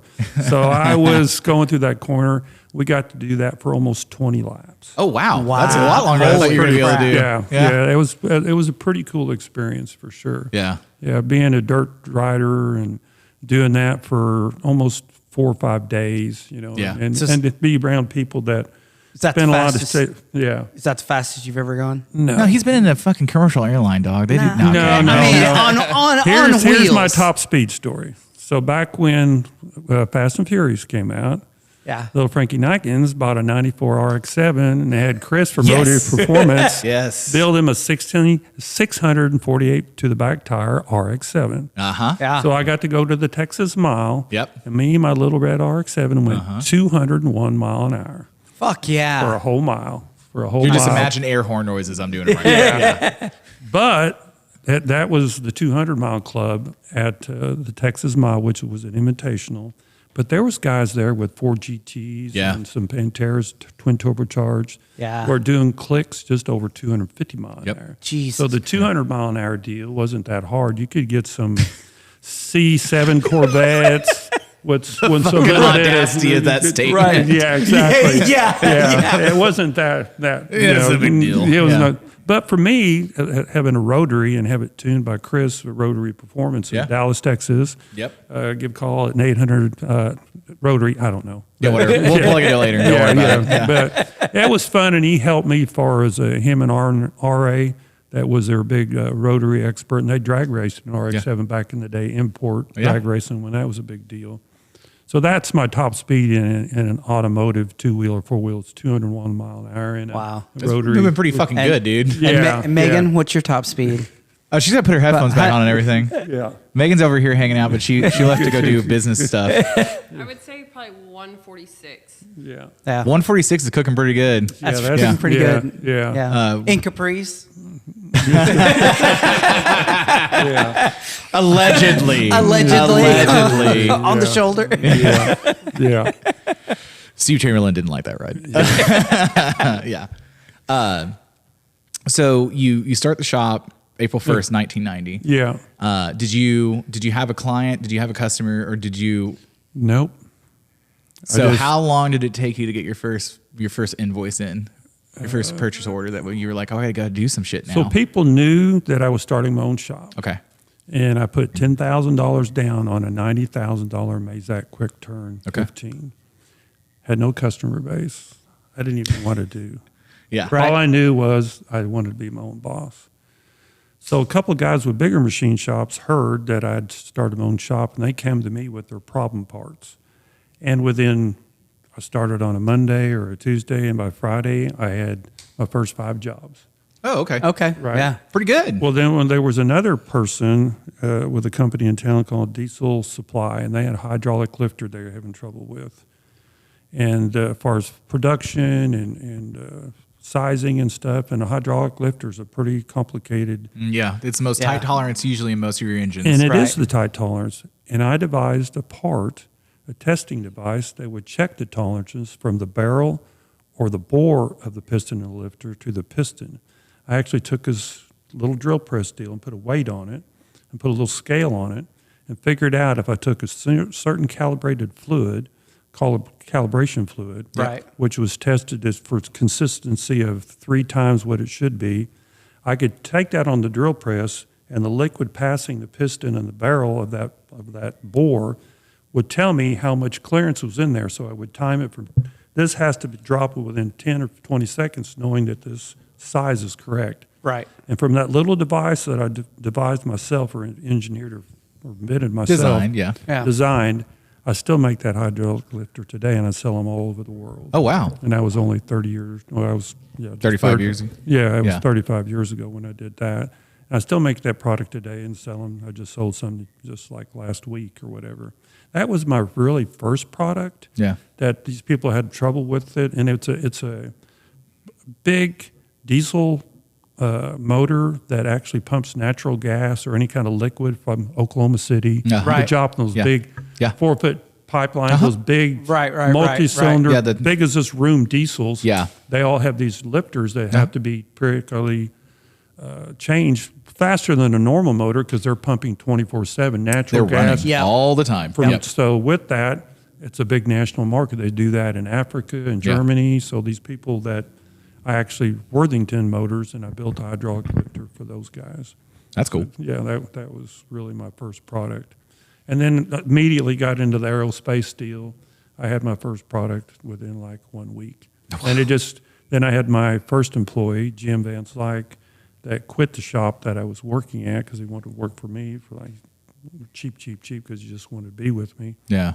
And I had my second employee within like 3 months, and it's kind of grown from there. That's cool. Wow. Yeah, I had more employees at one time and more machines, but it wasn't. It's fun. too much at times. Yeah. If you don't have your own product and the liability of someone just as a job shop, Yeah.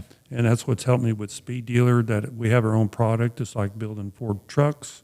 Yeah. Or if I'm a satellite shop building spindles for Ford trucks, that's a whole different game. Because when you're just a job shop, depending on, they change vendors because of 3 cents cheaper. Yep.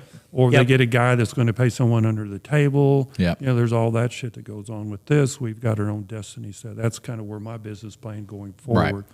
With people like with Justin and Megan and Abby and stuff, we're going to become manufacturers instead of a job shop. Our destiny's set for her future and my future. So 2 years from now, if some company doesn't like us making parts for aerospace, and shop B gets it because they're cheaper, or someone bought them the right lunch, or kiss enough ass. As hard as we work is our future. Yeah. As hard as we reinvent ourselves or make new product and understand product. And with this, what's cool about this deal, it's our lifestyle. Yeah. We ride motorcycles every day. We'll go to lunch. We'll go to coffee. We'll go cross country. We'll go to Sturgis. The people that are around me. We're sad we didn't get a ride up. Yeah. Equipment. We're trying to get it where we can pack everything on a motorcycle. That's the bad thing. Yeah. Weather permitting and our schedule permitting, we'll ride. We're on 2 wheels before we're on 4 wheels. Yeah. And that's just the way we are, And our next generation, Megan's kids and Cody's kids, they just had a real neat inspirational moment. Cody was telling me that their youngest boy and their middle boy, they're getting interested in 2 wheels. Nice. Congratulations. You get to deal with that shit now.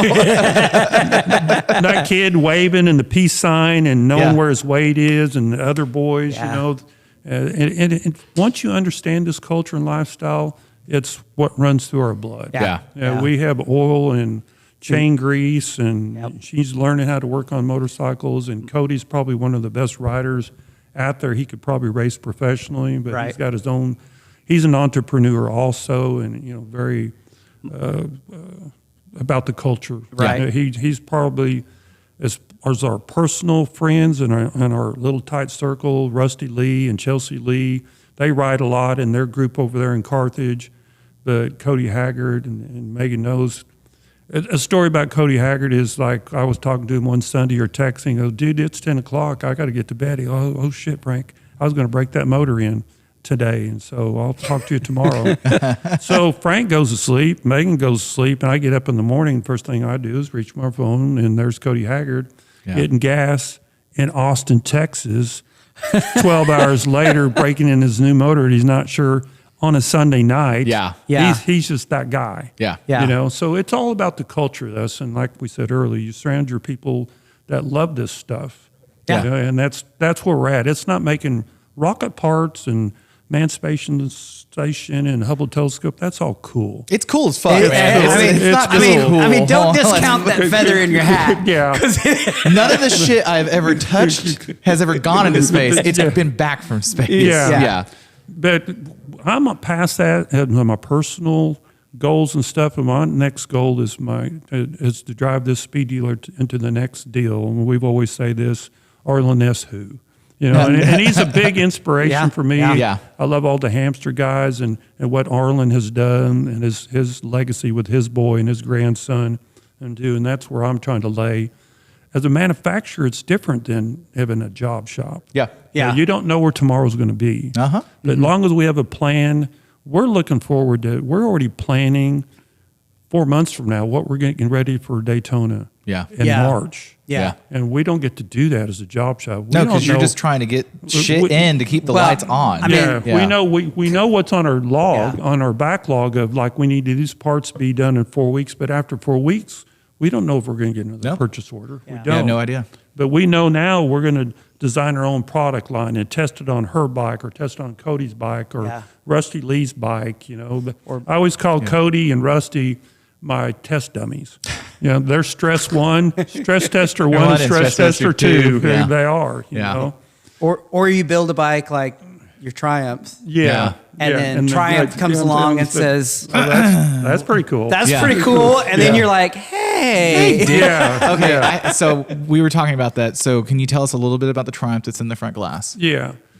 So when I first wanted to get into other type bikes other than Harley, again, I wanted to get into the brat style stuff. Well, with that, I started looking at cafe racers. Yep. Yeah. So the guy that helps me for the last 20 some years, Jason Hamilton, he's like a brother to me, and he's worked for me for 20 years. As far as a machinist and help work on, he's very mechanically inclined. He's got his own electric motorcycle type. He's in the culture too. That's cool. Moto Electric is his brand. So I wanted to build a Triumph. Well, he found a salvage titled 2005 Thruxton down in the Osho, so it was $3,000, and we taught it, and it's ugly as sin. It looks like a freaking the west end of a eastbound donkey. You know, it just looks like ass. You know, it's just terrible looking. So with that, we put it on the lift. Well, what we can do here? Well, let's put an inverted front end on it. So we measured up some stuff, kind of like you fixed front end. Right, so we right. got a Yamaha R6 front end, got it. That's the right length, built on triple trees. Yeah. Put the same trail in it and stuff. And we didn't like the back end, so we took fiberglass and built our own little cafe type bump shell on the back. Put the battery in there. Made our own velocity stacks. And now, on your velocity stacks, are those one-piece CNC'd? they are two-piece CNC because they screw together. Because they were too long to manufacture and they would chatter. So I built the manifold by the carburetor, and I built the other piece. And if you look at them, you can't see but a hairline crack, but they actually thread together right there. because it was hard to manufacture like that. And that's something too. A lot of people, I will say this now, a lot of people are 3D printing stuff, and they're learning like, oh fuck, that doesn't work the way I wanted it to. You have to do it as 2 or 3 parts now. Exactly. Yeah. And so from that, we got some really cool wheels and built some rotors for it, and did some really cool mirror mounts and some reservoir brake deals. Yeah. And with me, if I'm going to build one, I'll build 20. I got a drawer full of these reservoir mounts. I'll never use them, but it's cheaper just to build 20. Yeah, you never know. Right. And all that stuff. Hey, by the way, for the listeners, if you have a Thruxton, I know a guy. Yeah. So we went to Barber, and that's always in October. Jason just went to that. So we went to the Barber Motorsports, which is an incredible facility, racetrack. They actually run Indy cars there. Yeah. It's 1,000 acres, multiple 100 acres of manicured lawn by a billionaire that loves motorcycles, and Formula One is an incredible museum.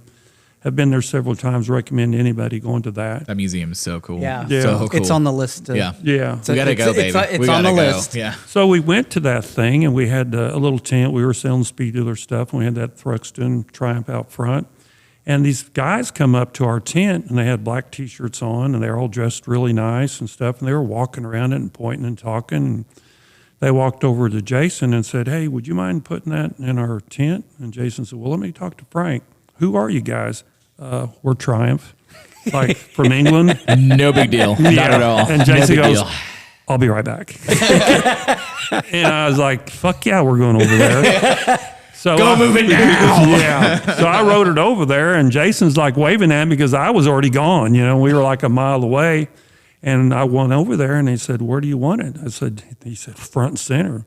So I brought some Speed Dealer T-shirts, and I just posted this the other day on my Facebook, and we put it front and center, and the guys were walking around it and kind of conversating and stuff and looking at each other.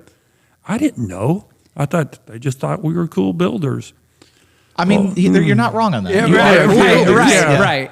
So I remember going to Springfield to buy some. I bought a little used Yamaha 85, and I went in there to stop in Springfield, Missouri. So I stopped at the Springfield Yamaha shop, Triumph shop, to get some oil. So instead of, because it was a Saturday and Joplin doesn't have a motorcycle shop that sells Yamaha lube. Yeah. So I walked in there and I looked to the left and took a side tuck and I thought, what the fuck's my motorcycle doing here? How the fuck? And I looked at it and I said, that's my fucking motorcycle, but it's not my motorcycle.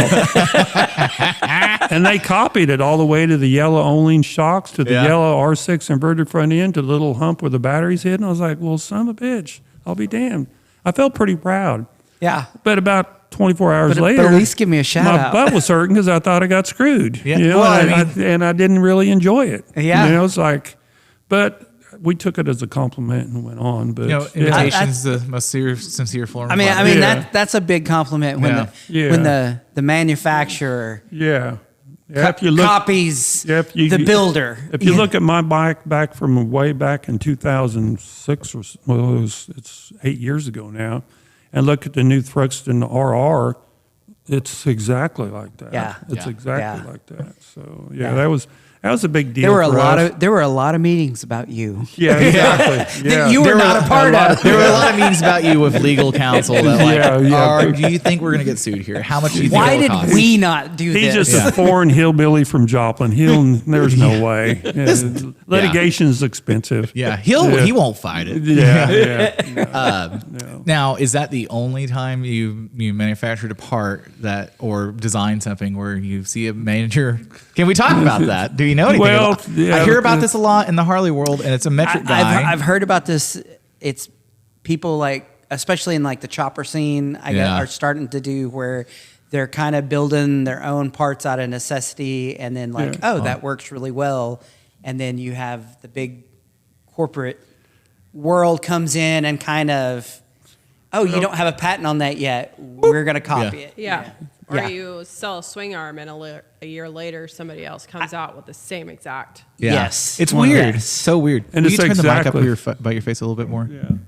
Yeah.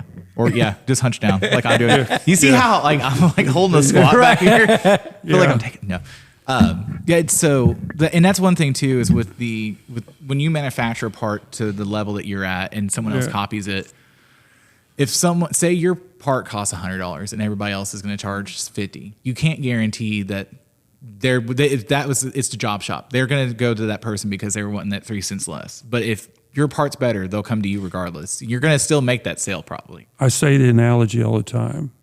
They're a Timex, we're a Rolex. Right. Yeah. That's what They both tell time. I will say one thing over and over and over that I have heard about Speed Dealer is your level of quality. That nothing leaves your shop that is not impeccable. Well, it takes, or that you haven't touched. It takes a team to make a dream, and with that, you have to have customer service. Yeah. And Megan and Kim are the best at that game. They answer the DMs, and Megan is passionate about this. Kim is passionate about this. Her and me are synced on Instagram and Facebook. I know it's Saturday at 10 o'clock, and sometimes it's hard to do that, but we will answer somebody. Not all the time, but we try. I can many reels. I can vouch for that because I was like, it's a long shot, but let's see. Yeah. I mean, you got people that are across the world. Yeah. And sometimes, it's daytime when it's nighttime here. There's been many times I'll stay up till 2 o'clock in the morning. Right. To help somebody with an install. Yeah. Because you just never know. You've got to do what you got to do in order to deliver that customer service to match that product. And that goes with the whole deal that this is our livelihood and it's our lifestyle. Yeah. It's more than just a job to us, and I can't speak for Megan, but and I know her well enough, that she understands this like no other. She's a rarity in this industry. That a woman that rides as hard as she does and understands, she gets better. Shit rides as hard as she does. Yeah, she's got a lot to teach her. Shout out to Cody. She's got a person to And that's how she taught. So that's how she was taught to ride. She rides beside me because she's riding beside Cody all these years. Right. Yeah. You know, and protected her from things that are in danger and corrected her and stuff like that. She's a rarity in this deal because she understands photography. She understands the culture. She's been in this industry longer than just with speed dealers. She's worked for the Harley brand. She's worked for local shops and stuff. So I know that it's just more than a job to her. Yeah. It's in her blood. It is neat over the last really 3 years. You've seen a big, not influx, but like the women ridership. Yeah. And not only just ridership, but performance. Yeah. You know, it like is really ramping up. So Yeah. where women are, instead of being backpacks, Yeah. are actually like, I want to ride. And we're seeing that in Oklahoma City. We're seeing that, you know, you see across the country, you know, Ride to Food, you know, the different ones and that are, you know. And to me, it's so I like to be a good ambassador to motorcycling. And whenever someone asks me something, if the kid wants to ride my bike, that kid's going to blow up my motor. But you know, my shit goes to 17,000 RPMs all of a sudden. It went to 20. But when someone comes up, and when I go to the same gas station, it's like half a mile from my house, and I've had a lot of females that will come up and ask questions, and I'll start telling them, like, you know, women will ask, like, oh, where'd you get this at? I'm like, well, I went to Cycle Gear, I went here.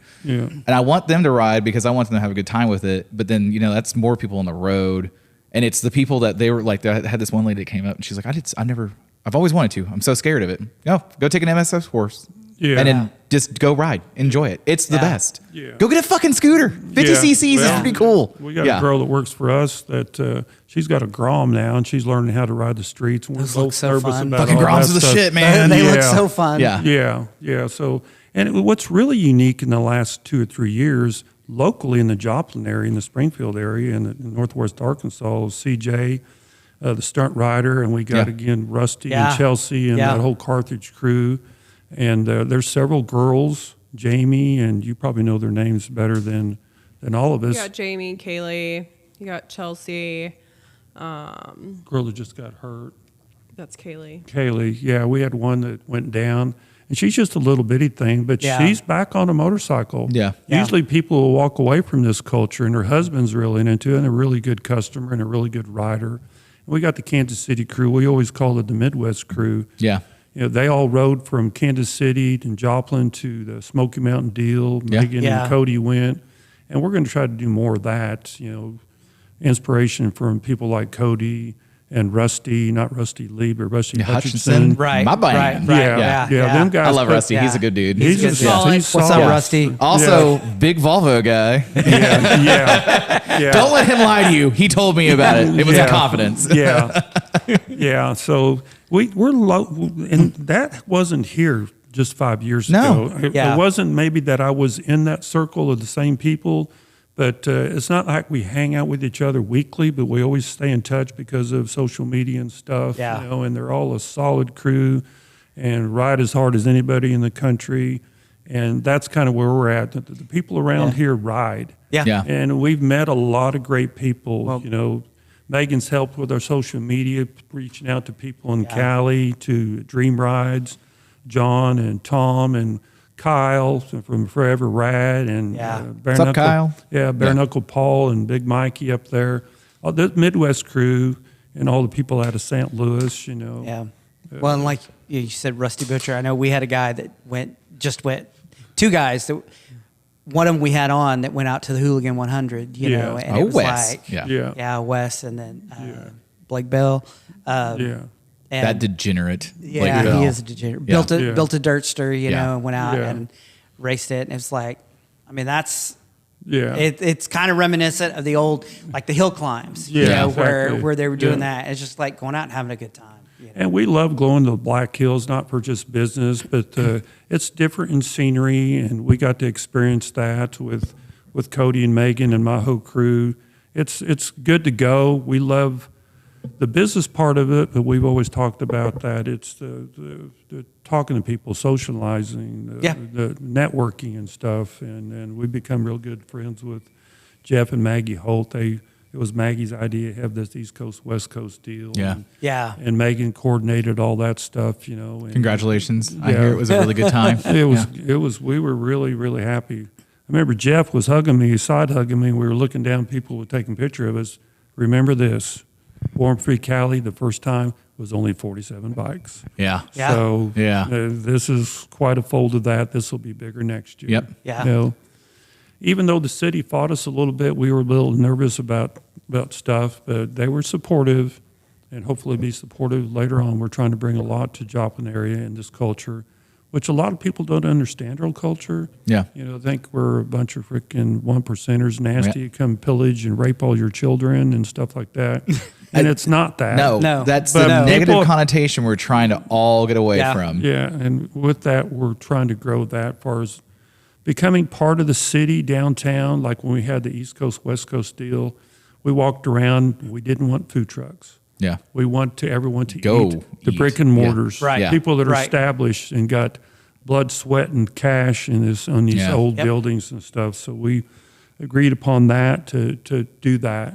So it was successful as far as the feedback we got later. We don't have an official tally, but everyone was very positive, even though we had some hooligan shit going on, and we thought, oh God, that's they're just not going to fun. like this. Yeah. Yeah. But one of the most successful restaurants, 609 across the street, they come out and were taking videos. I thought, oh, they're videoing it.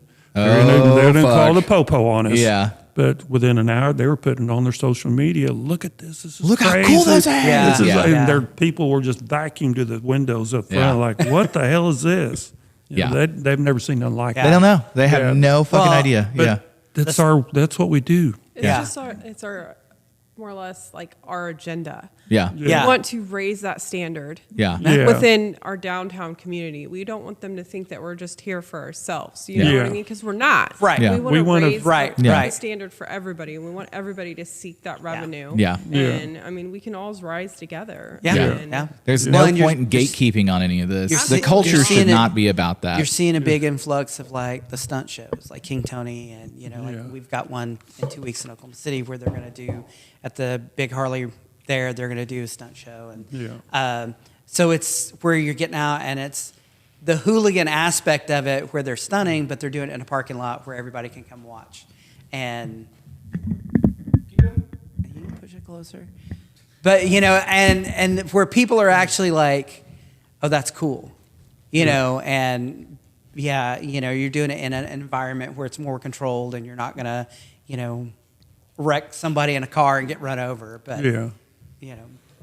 Yeah, the big thing about stunning I see a lot of the times is everyone's like, oh, you're blocking the highway. 'Cause Yeah. this happens on I-35 and Yeah. I-40 in Oklahoma City where they're doing the sideshows and all that Yeah. stuff. And I'm like, when they're in the parking lot, Crossroads Mall, when they're over there, I'm like, it's not that big of Yeah. a deal. Let them go do wheelies and stuff. The worst that's going to happen is they get hurt on their own, and hopefully they're wearing a helmet and stuff. But Yeah.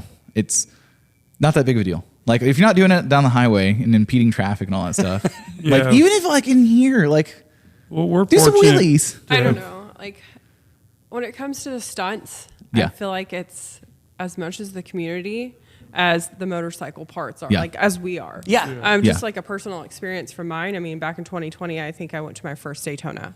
Yeah. And that's Yeah. where I sealed it. I was just like, I saw the bra. Yeah.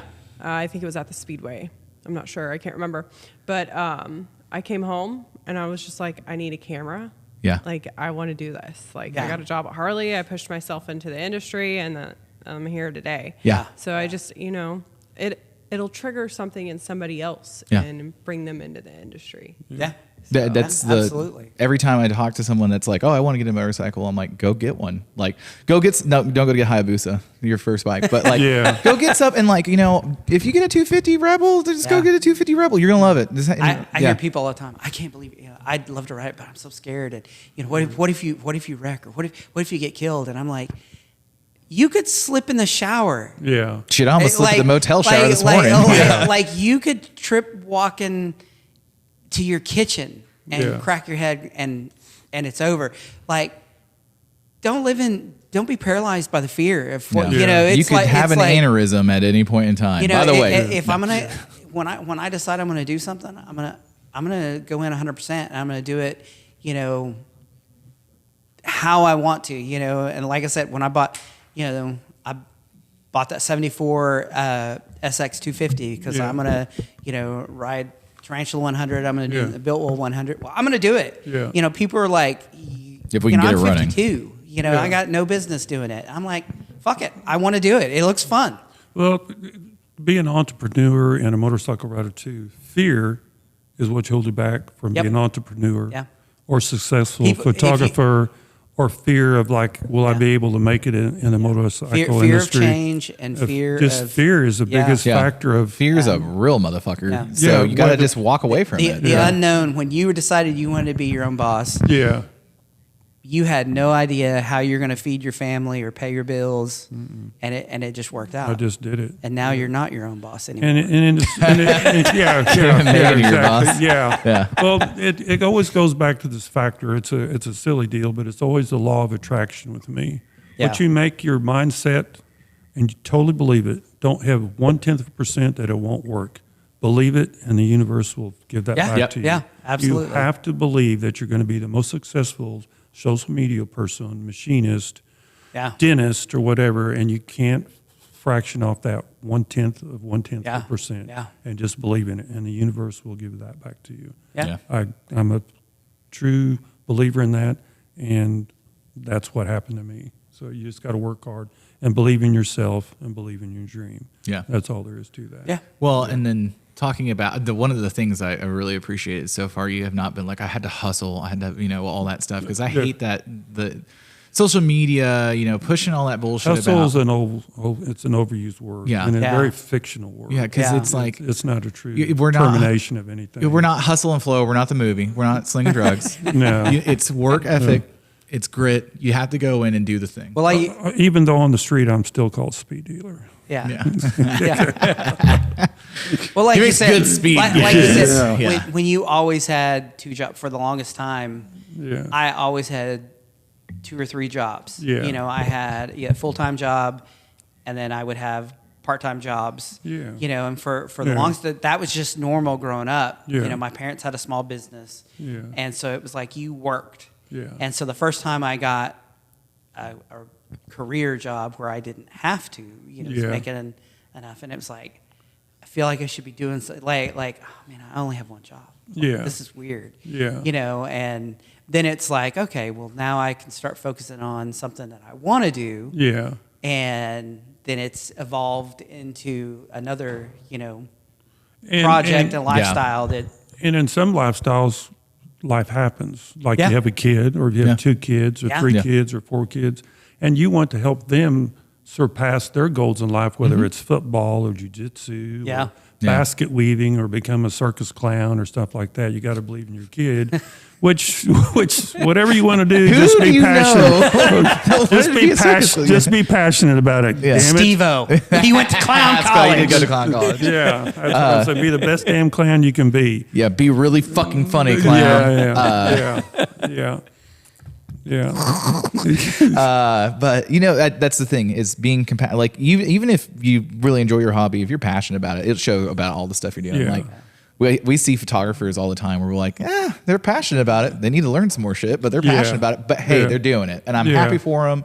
And when they have a question, and everyone's their own worst critic. I think I can be the best machinist. Megan says, "Oh, I can be the best photographer. I can be the best wife. I can be the best husband." You can only just be you. And be your best version of you. Every day you put a foot on the ground, be the best version of you you can be that day. Because we all look back at our parents that raised us. Subliminally, they were doing the best they could. And I think that's got a lot to do with people becoming who they are. Bad upbringing or not, at the end of the day, you decide that was bad. And you be better. Or if your parents didn't work hard enough, then you be better than that.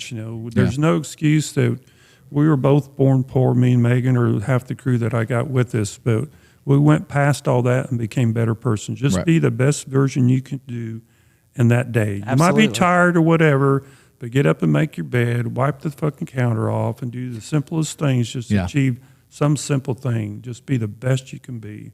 You can't go to the gym every day, but if you go to the gym 3 days a week, it's going to be better than 0 days a week. So. And, put good out and get good back in. There's a lot of those things. There's a lot to that. I think, the energy people put out into the world it comes back. Yeah. You know, And sometimes life will suck the energy out of you. But you have to surround around yourself, like we said earlier, with the people that will help you get past that bad day or whatever. Yeah. You have to be that people that's like, oh, poor you. Yeah, me too. I'm going to tell you my problems now. Yeah. Or be inspirational, like, forget about your day. They're having a bad day. Be that person that everyone's got shit going on. Yeah. And get your shit figured out and help someone get past their shit. You know, that's always been my personal philosophy too. And I haven't had an easy life. You know, I've been through some bad marriages and shit like that. Life hands you sometimes freaking lot of shit. Yeah. That's life, like business. It's a cycle up and down. Learn Ebbs from and it. flows. And you from learn it and move yourself. forward. At the bottom of the valleys is where you'll find yourself. Yeah. And that'll make you the person you are. How you achieve yourself when you're not having a good day or someone screws you out of money or you lost your job, and you'll reinvent yourself and become a better version of yourself. Yep. That's just part of life. Yeah. I remember when I got, first time in my adult life, I got laid off. Yeah. You know, and literally walked in, they laid off half the company. Yeah. 600 people. Yeah. And I'm like, I don't know how I'm going to pay my bills. And I had it figured up where I had to make $13.25 an hour to survive. Exactly. You know, not to have fun. That was You figured it out, That was though. to keep the lights on. So You I did worked. math. I worked. Yeah. Forget it. I worked 4 part-time jobs Yeah. to pay my bills. You know, Yeah. and it was like at the time I had my daughter. You know, we had split custody, and so it was like, you know, Monday you would eat here. Tuesday was cheap Popeyes day. You know, where it was like $1.50 for 2-piece. So it was like, okay, I can get 6 of those. Yeah. You know, Wednesday'd be Little Caesars, and it was like, okay, so I could eat for $30 for the week. And, Yeah. you know, it's like, was it fun? No. Nope. Yeah. But I did it until I figured it out, you know? And so you got to be hungry. And you see that now, a lot of kids, and I don't know if it's the social media aspect of it, seeing it where they want to go from here to billionaire. They're either not hungry enough or they don't want to put in the time and effort. Yeah, I think it's so they just see it just seems too easy for, you know, a football player to be paid $500 million for a season. Yeah. Yeah. Can you imagine? No. You know, Yeah. they have the expenditure of $500 million. How can you even spend that much money? Yeah. Well- I can build a manufacturing facility for $500 million. Right. Yeah. But personally, I couldn't buy. How many houses of millions? One's enough. Yeah. One Yeah. house, I got a pretty good sized house. Yeah. We live on 100 acres. That's a lot of work. Yeah. It's a lot of shit. And I can I live on a imagine. half acre and it takes me a long time to do all my shit. Yeah. You have to have 4 You or have 5. to harvest things. Well, I guess if you make $500 million, Latinos do that. You know what I'm saying? Yeah. You have Yeah. a lot of yard workers yeah. and stuff. Yeah. Yeah. But I think that's part of it. They see that, and some of that is just luck, you know? Yeah.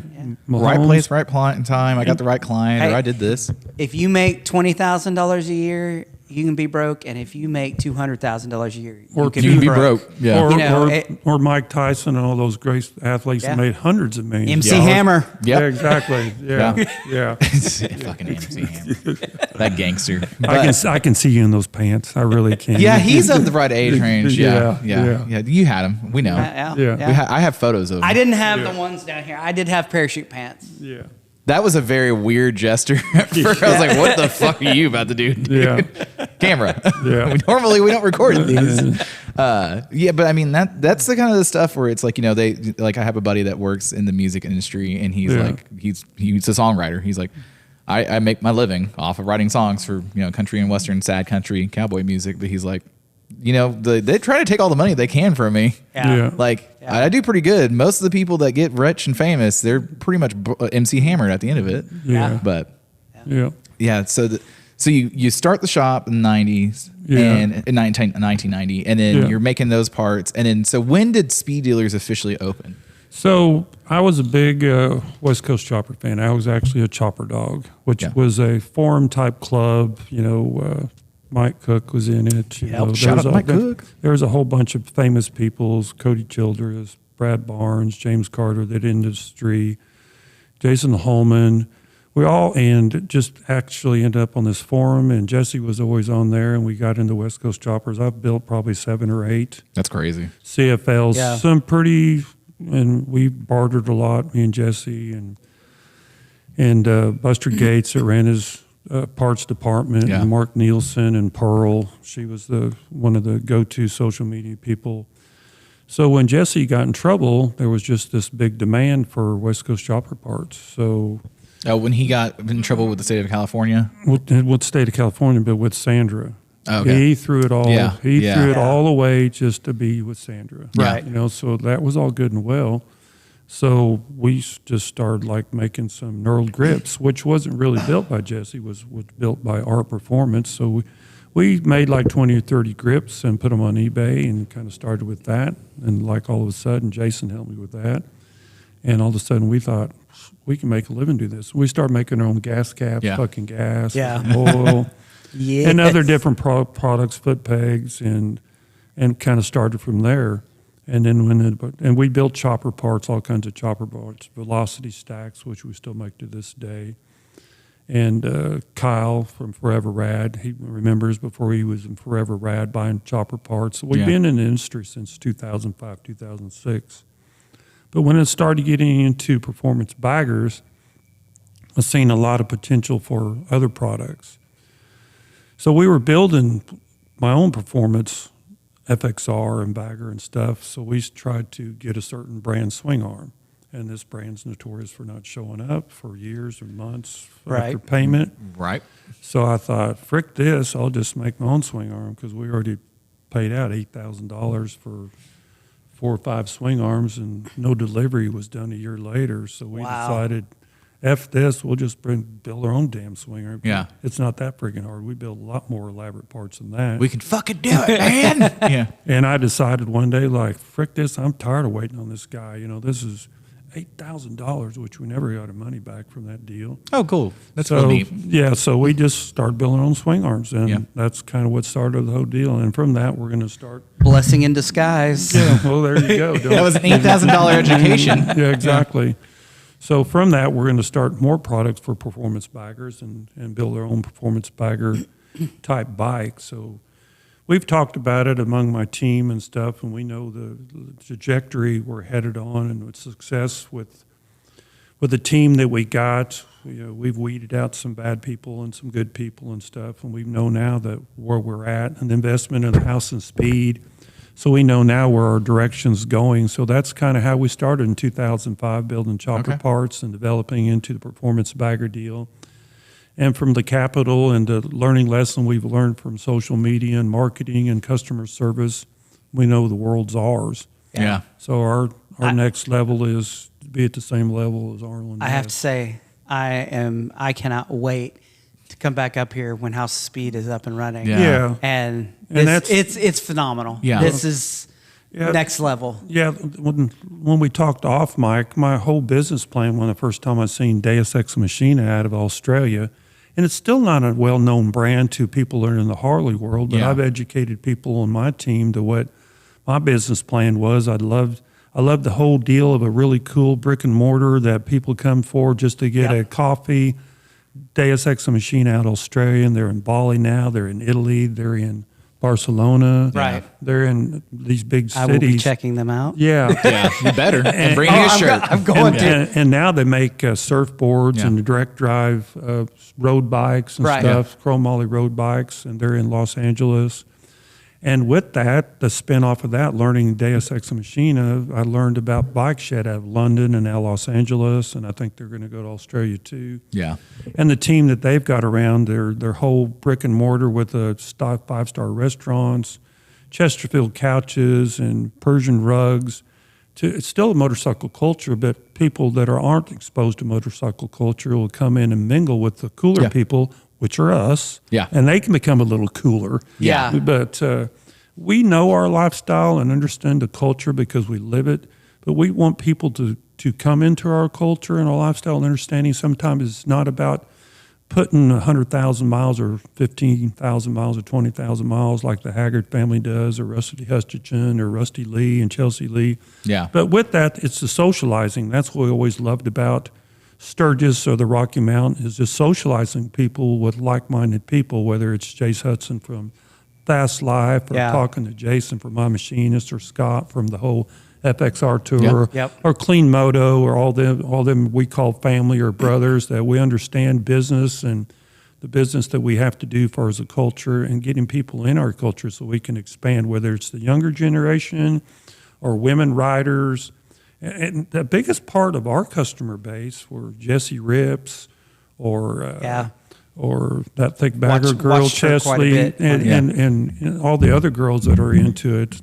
I bet you 10% or even getting to 15% of our customer base is hardcore, hard riding girls on performance baggers. We're not talking an 883 Sportster. Yeah. We're talking about a 140-pound bike to an 800-pound bike. Jessie Ripp, she put 30,000 miles on her bike this year. Beside her husband, I Russ. watched her go across the country, and she's V-Twin and Midwest Hood Ratting, and then they're ripping around, and it's like you're seeing a lot of them where and that's where we've talked about for our business plan is we want to go out to the Smoky Mountains, and we're making plans to go to Born Free, California, and see if we can ride. We're going through our calendar of 2026 and High Point and what's good for the business and what's good for us personally, because we get burned out on this as customer base. We specialize in helping certain customers with color choices or modifications of certain things, and we get burned out, and we have to get on the road and socialize to bring us back to a level like we love this. But sometimes we have to be on the road and socialize. And remember, we love going to Sturgis or the Smoky Mountain just to socialize with people. Like the podcast with you guys or Devin or Chase, that it's beyond just a business to us. It's our lifestyle. Yeah. These are my friends. Like every time we have a guest on, regardless of being a motorcyclist or not, this is a friend we're going to hang out with all the time. Like, exactly. I'm going to come up and hang out with you guys. Yeah. You're like 3 hours away. I got nothing to do all the time. But I mean, you're right down the road. But it's, it is the events. Like we've helped with these bike nights locally in Oklahoma City, and there's times where we're like, man, we don't want to go out. We're just tired. It's been a long week. Yeah. And we get out there and we're like, did you talk to so-and-so? Did you talk to... I came, did you see this biker? You get out there and you're like, okay. Yeah. And now I'm seeing a lot more FXRs, which has a special place in my heart because of the triangle frame back there. So cool. the FXR deal, when I first got into it, I was on FXR Alpha page, and there's a lot of people that I've become friends with. Eric from Elvis's Place and James Steele's from Hawaii, and Bub's Cafe out of North Carolina, all them guys on the East Coast Jam, and Joe Kidd. He's a brother to me, big inspiration. Joe is a funny guy. He's a super cool guy. His life dream is to own every FXR in the world at one time. He's only owned 402 as of yesterday, so be aware that he'll probably buy FXR just to put his name on your title. But or if you need parts, he won't sell you shit. Don't believe that. He's got the federal government's going to bust him for having too many chrome. What's that? Thunder headers in one position at one time. Yeah. He won't sell shit. Yeah. You can't get a chrome thunder header right now. It's like a year wait. I've seen pictures. I know at least he's got triple digits. Chrome thunder headers. He's this lore because I don't know who he is, and all of a sudden I follow him on Instagram. I'm like, oh, he's really in the FXR. He's as solid as a dude he should come. It was a funny story when I first brought my what we call it Sturgis bike to Sturgis and won Jeff Holt's Best of Show. We thought we were going to West Best FXR. And they gave the best FXR to somebody else. I thought, well, crap, I says, well, this one bike, and the guy made every bolt on it and built his own wheels. Frank from Speed Dealer come up and Best of Show. It was like, and Joe Kidd walked up to me. I think I met him the day before at the FXR Dynamixer, which was a really cool vibe. Yeah. The best show in the whole universe as far as we're concerned, as far as Speed Dealer brand. Shout out to Joe that does that Dynamixer every year at Sturgis. He puts his heart and soul in that. And everyone, it's a really unique judging. But anyway, back to Joe Kidd. He walked up to me after Twin Visionary, after one Best of Show. He walked to me, what the fuck are we supposed to do now? You made your own fucking wheels. How are we supposed to bypass that? I mean, Jesus Christ. Talk about raising the bar. But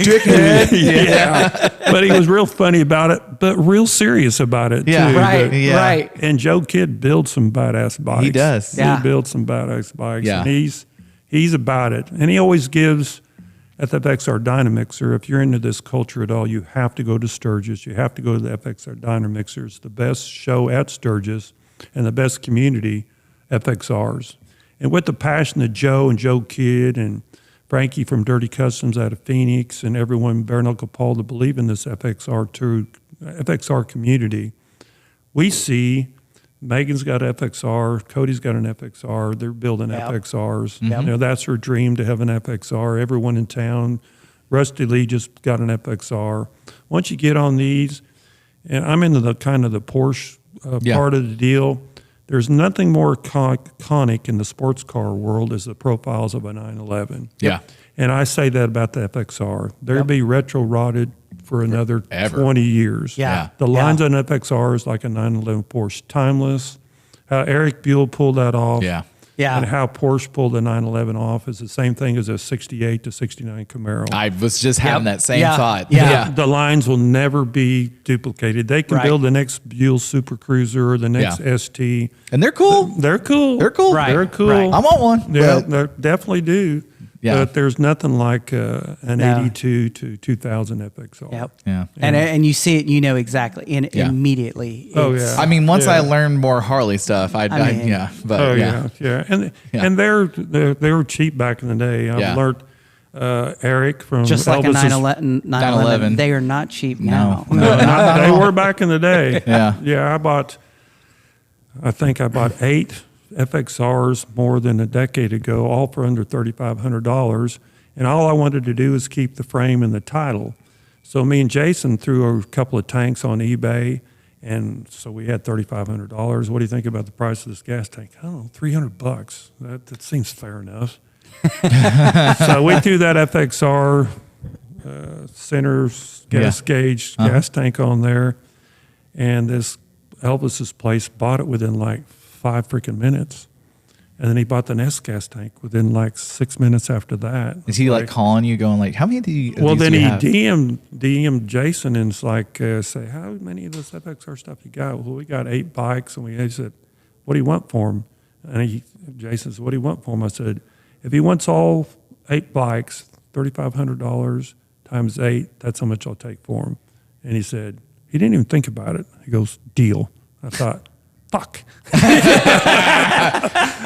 But Eric now is a great friend. He's retired now, and he was the FXR guru 2 decades ago. Yeah. Yeah. You need to look him up on YouTube. He's quite inspirational, how he got into FXRs. Everyone thought they were ugly. He believed in them.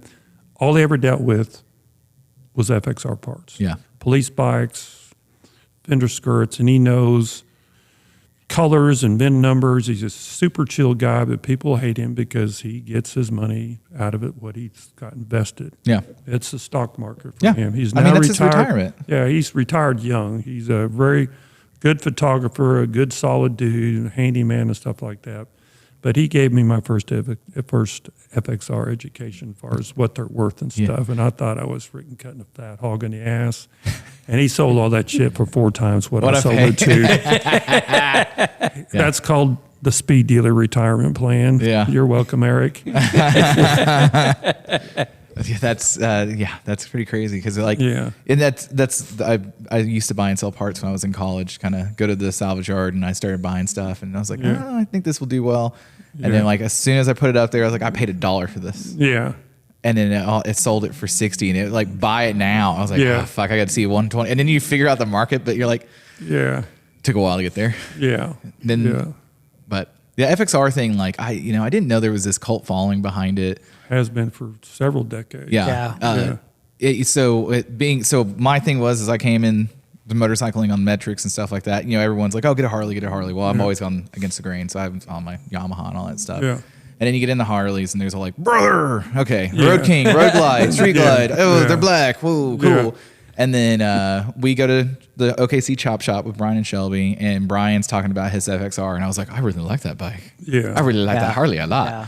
And then I got my education about how they all are and all that stuff. And Brian's over there like it's probably the best suspension design and all that stuff. And Donnie's talking about it, and I like them a lot. Here's a little education on FXRs and a 2025 Road Glide, Street Glide. They're the exact same suspension. Yeah.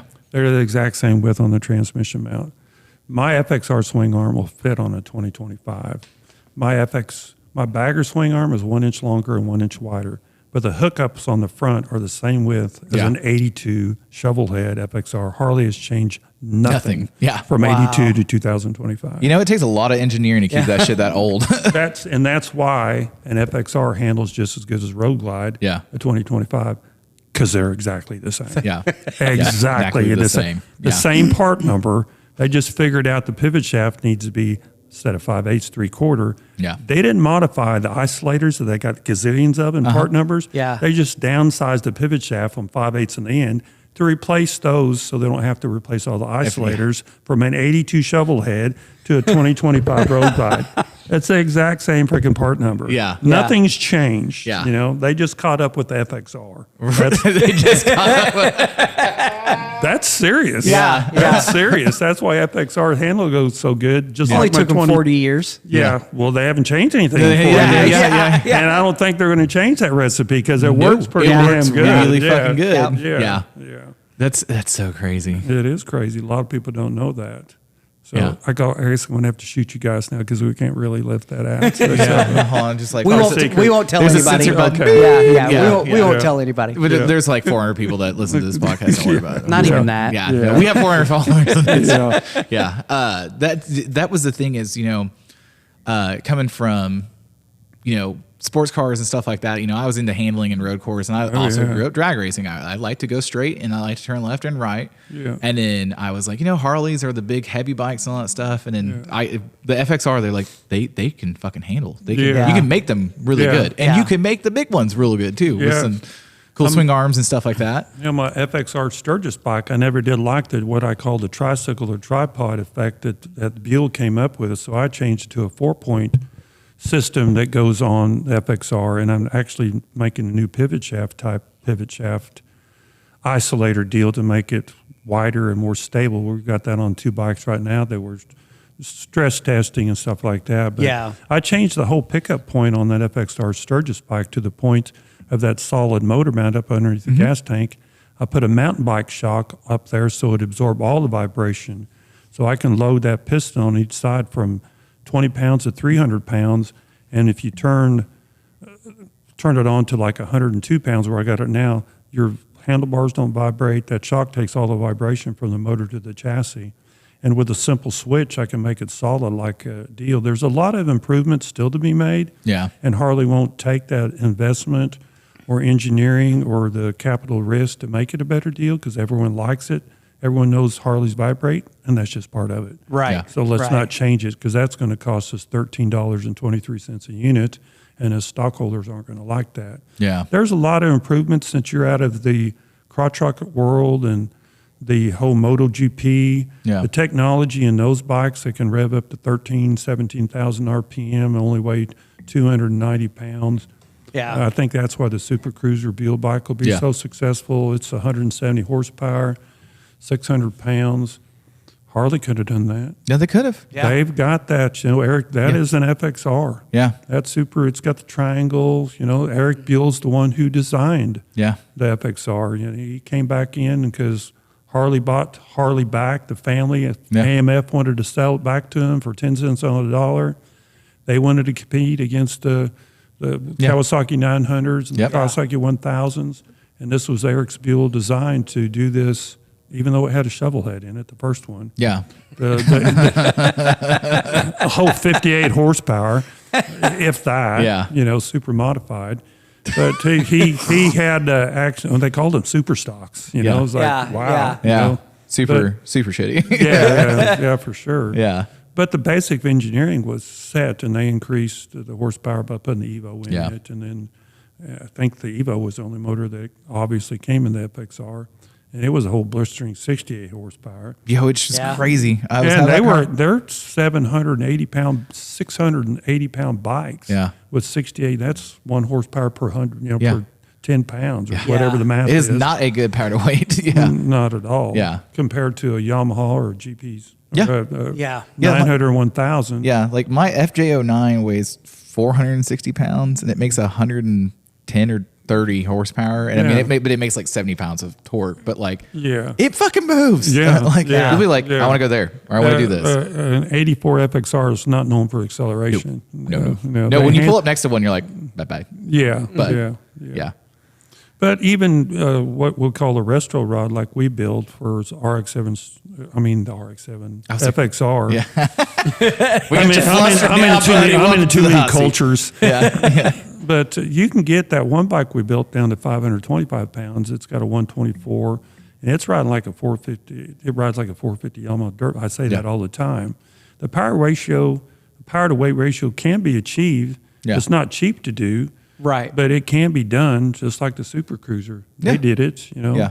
And it's aesthetically good from the side, but from the front it's freaking hideous. Yeah, it's got that big radiator just freaking kills me. Yeah.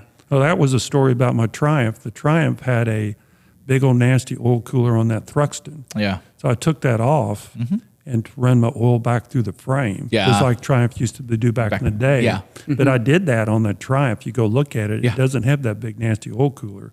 I added another 1.5 quart capacity in the frame. Yeah. And actually a way to drain it and all and come out the head. So I got rid of that. It took me a little while to figure it out. Yeah. But we run the oil through that just like they did back in the 60s. So I was just watching.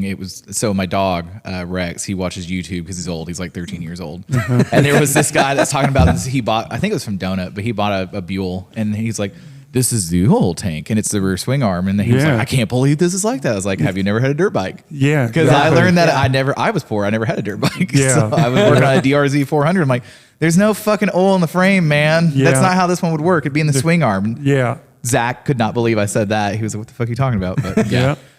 I want a Buell when I grew up. Not one of the new ones. I want like one of the old Lightnings from back like the I had 04s. one. They're shit boxes. Yeah, I know.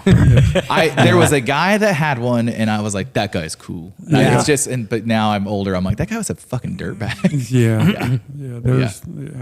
I don't like the perimeter brakes on it, and then the horsepower and the seating position. It was a good engineering project for sure, but the aesthetics of it. I love the perimeter brakes though. That's my favorite part of the whole bike. I don't like the aesthetics of it. I just can't stand it. That's what we talked about just 2-3 days ago. The new Buell Super Cruiser, their first prototype bike, had the big perimeter brakes, and it was like. But now I guess the ones coming out now got the typical 11.5-inch rotor and stuff, which is good for me as far as my eyes, because that'd be the first freaking thing I'd change. Yeah, I would. I was showing one of my buddies that does not ride, and I was like, "This is what," because he was like, "What's the deal with the Buell thing?" Because he saw it, and I was like, "Yeah, the perimeter brakes." He's like, "Oh, that's cool." Yeah. I was like, "Yeah, it should stop better because you're on the the outer part." leverage on it. Yeah, like I get the engineering part of it. Yeah, but he was like, "Why doesn't everybody else do it?" I was like, "Yeah, because most people think it looks like ugly." Yeah, but yeah, we're just not used to it as in the Harley world. Yeah, but no, I don't. It's just in motorcycling in general, that's not a normal thing. No, I actually seen an engineer in France come up with an internal, really cool magnetic brake on the front that was only like 6 or 7 inches in diameter, and worked kind of like Formula One was trying to do with magnetic. Reverse technology, so they can turn the poles against each other with no friction. Yeah, he actually built one for the front of a motorcycle, and it worked, but it was too costly to manufacture. Yeah. That's a whole level of technology that's going into that, because you're like, I can't reproduce that. Yeah. And the liability of it. No shit. Yeah.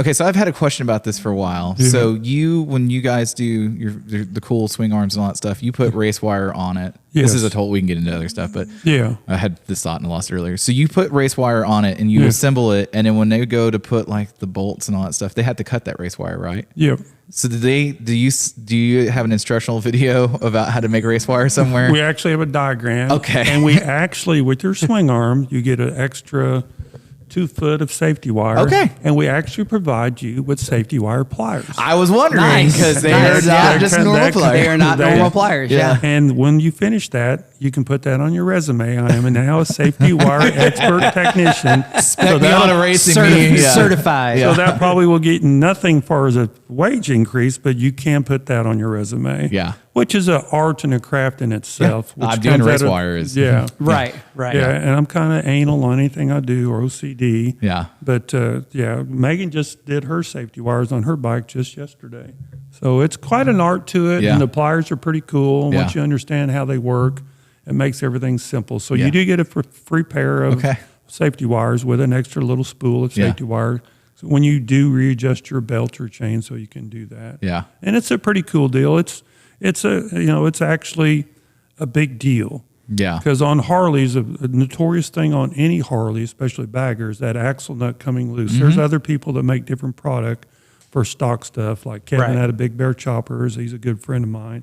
He makes a product that keeps your axle nuts from coming loose, and it's a big deal. The vibration and the Yeah. torque and the Right. braking and acceleration, it works on those axle nuts. Yeah. So when I did design this swing arm, I wanted to be that part of it, and there's a little hump on the axle slider that probably cost me an extra $8 per side because I got to machine everything away. Yeah. And all Yeah. that's left is this little mountain with a 16th hole in it. Yeah. But to me, and then I got to add all the holes on my axle nut and stuff. So it's I could do it cheaper if I wanted to, but for safety and engineering and the aesthetics. Yeah. Right. And you get to be part of the motorcycle, which is not everyone gets to learn how to safety wire. But there is a engineering part of it that it does, and we've run into this several times. Megan deals with more than I do, and Kim on the customer base. You have to safety wire that axle nut. Yeah. It's just not for aesthetics or what. It's an actual safety principle that keeps that axle nut coming from loose. Yeah. Because we've got customers that make turbo bikes that make 200 horsepower. Yeah. Yeah. And that's a lot A lot. a Yeah. lot Yeah. for that Yeah. because we use a bolt on the front to keep that axle from going forward. We rely on 110 to 130 foot-pounds of torque because we use a 25 millimeter axle with a fine thread, so you can torque it. And the axle's 4130, the nut's stainless steel, so it can withstand probably 200 foot-pounds of torque, and there's not very many torque wrenches that can do that. Yeah. Right. But we've got enough out there and proof that all the big horsepower guys, the thing that we have to emphasize is safety wire, whether you're running 140 horsepower, 200 horsepower. And it works. It's worked on 1,000 horsepower P51 Mustangs. Yeah. Yeah. So it's going to work on Yeah. a 200 horsepower, 800-pound Harley. Yeah. You know, Yeah. it's a pretty simple engineering principle. Yeah. That wire's not going to let that nut go. No. Yep. No, it's not. It's just not. Yeah. And That's it's not the going to whole point. change. Yeah. That's the whole point. Yeah, the first time I saw it, I was like, "Is that race wire on a swing arm for?" And I was like, "Oh, and, I Yeah. have buddies that road race at Hallett and all that stuff." I was Right. like, oh yeah, Yeah. that's pretty normal. I was like, "Wait, that's a fucking street part." I Yeah. was like, and I was like, Well, some Yeah. people think because they have something safety wired that it's so it won't fall off, and that's a misconception. It's safety wires in there so nuts won't loosen off. Whether you're working on nuclear power plants, like I said earlier, PP1 Mustangs, once you get that wire taut and twisted on the other side, that nut's never going to come loose. Yeah. It's just not for stuff that'll come loose and will fall off on the racetrack. That's not what safety wire is about. It's not. It's way better than a lock washer. I've heard Yeah. Right. people say, "Well, just put a lock washer." "Yeah, on it." that's what." No, that's not the principle. A lock washer can still come loose, Yeah. idiot. Yep. It's so It that can. the nut will not back off. It can't have enough pressure to shear that. It's only 30 thousandths wire. No, yeah. But we twist it. Yeah. So it becomes actually, once you twist something that's 30 thousandths, we did in engineering, it becomes like a 90 thousandths. It becomes 3 times Yeah. stronger because it's twisted too. So there's a whole lot of engineering behind that simple principle. But once it's taut, that axle nut has never come loose. Well, my axle nut come loose. Well, you didn't safety wire it. Yeah, so Well, you have to safety wire it. that's why we put it in the fucking box. Yeah. And that's what Megan comes across with. Like, we have to emphasize on our instruction sheet, no warranty. If you don't safety wire it, it's on you, dude. Yeah. And we struggled with that at the beginning, educating people on any product. I don't care if you're making an iPhone or a water bottle or selling water. You have to educate your customers, and especially with a technical part it's a suspension part, and it can't fail. So everything we can do to keep that thing from failing, which we haven't anything like that. Yeah. But you have to educate them. Yeah, this isn't your stock deal. It's custom. Yeah. You'll have to safety wire, and that's why we started providing many hundreds of swing arms ago, safety wire and pliers. So we could say, okay, you can get them at Harbor Freight. Yeah. Yeah. But we provide that so it's not inconvenience for them to do it. And when you get done, you have some satisfaction, like we said, like mowing your yard. Yeah. You can sit back and get it right a couple of times. She was proud that she did it. There's an art to it. Yeah, it's there not is just like there's an art to it for sure. And then she bent it and cut it short to the proper deal. And then you're proud that you did something that not everyone does. Yeah. It's safety wire that's aerospace mechanics do, or airplane mechanics, or nuclear power plant maintenance people. They're the people that safety wire. Yeah. So it's a pretty good crafty deal, timeless craftsmanship deal that gives you some little bit of inspiration to make your bike totally cool. Yeah. It is unique, and even though so how many swing arms do you think you've sold? That's kind of a secret. Okay. Yeah, it's a lot. Okay. It's a lot. Okay. I was just curious, but like, it is not a huge population that have them, Yeah. It's Yeah. not everybody. It's not like, oh, I went and got, the LP6 from Baja Designs. Yeah. Like Yeah. not saying that's or wrong. the knockoff LP6. the Hobo Yeah. Freight ones. But Yeah. the thing is like, when you see speed dealer swing arm, you're like, what the fuck? Yeah. Yeah. It's Yeah, cool. We've got a good customer base. And again, as successful as anybody has been in this industry, I don't care if you're Billy Lane or Jesse James or Dave Perowitz, it's just not one individual. It's a team of people that's ordering your paint or ordering your material or social media. This isn't Frank Speed Dealer guy. I got Kim, I got Megan, I got family, I've got machinist. It takes a team to make a dream come true. This isn't Jesse Dames didn't pull off West Coast Choppers just because it was just him. People that don't understand this culture, how to build a motorcycle. Jesse's a very talented guy, a savvy businessman, but he's got so many people supporting him. I don't care if it's a guy mowing his yard to handle social media to selling his products in Holland. It's just not Jesse James. No. Yeah. And it's not Frank Naaykens, it's Speed Dealer. It's a team effort, And as we expand this brand to buildings and stuff, it just takes a more devoted team and a more devoted direction and more focus, and not micromanaging and letting Megan do what she has to do without micromanaging her. She was always nervous when she did her social media, or Kim answering a question on the phone, or Justin making a choice to make material from a certain company for others. I don't try to micromanage Megan. She was always nervous. Well, do you like that? I said, yeah, that's good.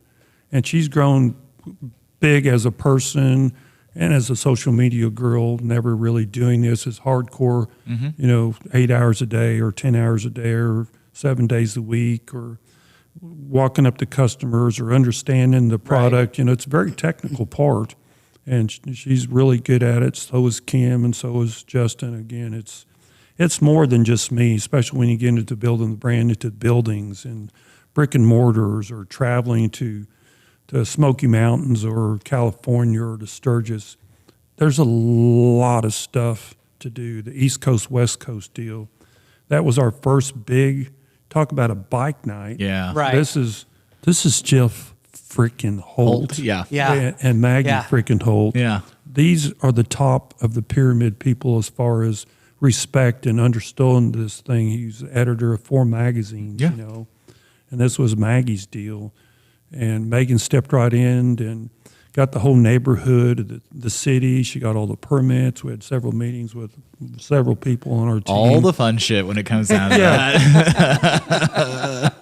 City council meeting? No stress at all. Yeah. Well, the stress of getting just a neon sign down here was No shit. stressful. Oh, the yeah. cost and permits and educating the city on there's not going to be enough whatever the lumens, like it's sixth in Maine, you won't be able to read a book at second in Maine. It's not the sun. Yeah. Oh, yes, it is. No, it's not. Yeah. Or understanding our culture, or understanding that, we do hooligan type stuff, but no one's going to be raped. No one's going to be murdered. No one's Yeah, we're gonna not be just robbed. shooting people left and right out here. Yeah, exactly. And it's a Like- lot of work, But with that, we educated ourselves and we were organized, and we were said and done, and we all pulled it off, but we pulled it off. Yeah. No one died. We lost a little sleep over it, but the next one's just going to be that much smoother. Yeah. And it'll just get that much smoother. Even though it's going to get bigger, hopefully, we've learned the basics, just like learning simple math to go from 2 plus 2 is not 5. Right. And 8. Are you sure an imaginary number wasn't involved in that? Yeah. Yeah. Well, let's go get to 0 plus 1 is still 0 type deal. I seen that on Joe Rogan the other night. I was like, what the hell? No, anyway. But it was 800 bikes, and Holt was here. We had Left Lane Syndicate here. We had a lot of people that was really cool. And we'll just learn from that and grow from that. Once you learn the basics of how to do this, then we'll get help if it gets bigger and stuff like that. Yeah. Our future with the brand is to grow the culture as far as per town, per state, per country, per the world, per the universe. That's where we're going to dominate. We always say world domination, but we're going to become universal domination. That's our business plan with that. And with that, it's going to take an incredible team that understand the culture and get along. Yeah. And there's stressful times for sure. Oh, yeah. It's not always rainbows and puppy dogs. No, but what I said, when it was all said and done, we look back at it, it was a lot of work. Yeah. But we pulled it off. Yeah. So there you go. What seemed overwhelming and almost impossible to have a East Coast, West Coast deal, that Maggie Holt came up with the idea and sprung it on us 45 days before it's supposed to happen, and we did 45 days is a pretty good lead time on some of this shit we get involved with. Yeah. 45 days is no time. No time. Yeah, no time at all. Yeah. Yeah. And we did a lot to get the building done to a presentable Yeah. presentation of that, But, that's our deal, is to grow the brand with social media and customer service, and as best time we can do on delivery and stuff, and with that build our brand to other products and just build on our catalog. Yeah. Yeah, and then we anodize in-house. We control that. We can get something anodized literally within hours if a customer needs it faster than we actually would require and stuff. Yeah. So having everything in-house, from making boxes to it's right down the street and stuff like that. So it's controlling our own destiny for sure, not putting our time and effort into someone else's pocketbook or wallet. Right. Yeah. Well, and the thing that, Arlen Ness, when he grew he was into it. He was doing stuff like that. He's not a capital improvement company that's coming in, stakeholders and all that stuff. Yeah, we need to make this much money for, quarter 2 or 4 or whatever. It's Yeah. Some of his stuff, not to talk shit on anybody, some of his stuff is made in the United States. Yeah. But a lot of his products not made in the United States. Yeah. He manufactures his own wheels. I don't know the whole story, but I know enough about it to talk intelligently about it. To control wheels and to get wheels past safety standards, it has to be made with a certain standard. Other stuff, like risers or air cleaner covers, doesn't meet that criteria, so it can be made overseas. And Chinesium. Sing Sing Tong. Yeah. But that's business. There's nothing against that. Yeah. But 2 decades ago, that was no big deal. Yeah. And as far as now, it's a more important deal because we realize the repercussions we have from that. Yeah. So we're trying to change that too. As small as companies we are, with only 12 employees, and we got a lot of CNCs and a small team, but we're doing our part to buy domestic material and buy American-made machines. We're a total Haas house, and we're leaving that product and their service and their quality and their ease of operation and their maintenance program. Anytime we have trouble with Haas, the Haas guy lives in Kansas. He's here. He's usually got the part in his truck, and it's all designed. The lathes have the same interface as the mills, so all the parts are very universal, That's very cool. well designed. Yeah. It's And very it's cool. a very cool deal. And I know Gene Hawes personally. What's he Back then, like? He's a funny guy and a very down to earth guy. Yeah. Yeah. Like I told you guys earlier off mic, that he started this deal because he's a gearhead. He was trying to make his own 57 spline axles for a 57 spline axle for an Olds rear end. Well, any indexer in the world is always equal amounts. Obviously, 57 is an odd number. So he had to design his own indexing head to do 57 splines. And with that, he invented a programmable indexer. And with that, he couldn't find a cheap enough vertical mill to produce these axles for drag racing. So he started designing his own cheap vertical mill. Before he had the first one done, he was advertising in the motor world and drag racing world that he was going to be inventing or building this Haas vertical mill. By the end of the 30 days, he had 57 or 57 of them already sold before he even had the first one finished. And that's how Haas machine tool developed, because he wanted to make a 57 spline axle. Yeah. It's crazy that he sold that many before he even had the first one done. You want to talk about Because- shitting bad inside? I'd be like, man, we're 6 months out, dog. Back in the day, the only American CNC type stuff was Cincinnati and Jones and Lamison, and they were pretty much pieces of crap. Yeah. They were very unreliable, dealt with out-of-dated electronic circuitry, and he interfaced with computer chips and stuff. He was way ahead of his time. He didn't have the intellect to do that, but he knew people in Southern California that could help figure it them. out. Yeah. And they did. They came from this big control box that was twice the size of a good-sized freezer in your kitchen to his interface was the same size as a top chest on your dad's toolbox. Yeah. You know, it went from 6 by 7 feet to 12 by 24 inches. Yeah. And that was a big deal. He actually spun the world around in machine tools, not in just design and concept of a good machine tool, but the computer part of it too, which is a big deal. Yeah. Yeah. And then he took all that technology and made it universal. So your SL20 lathe has got the same circuitry and the same basic electronics as your $500,000 EC400. You can grab a part off one or get some one machine going by just taking this circuit board out of here, and you'll get up and going. You know. Yeah.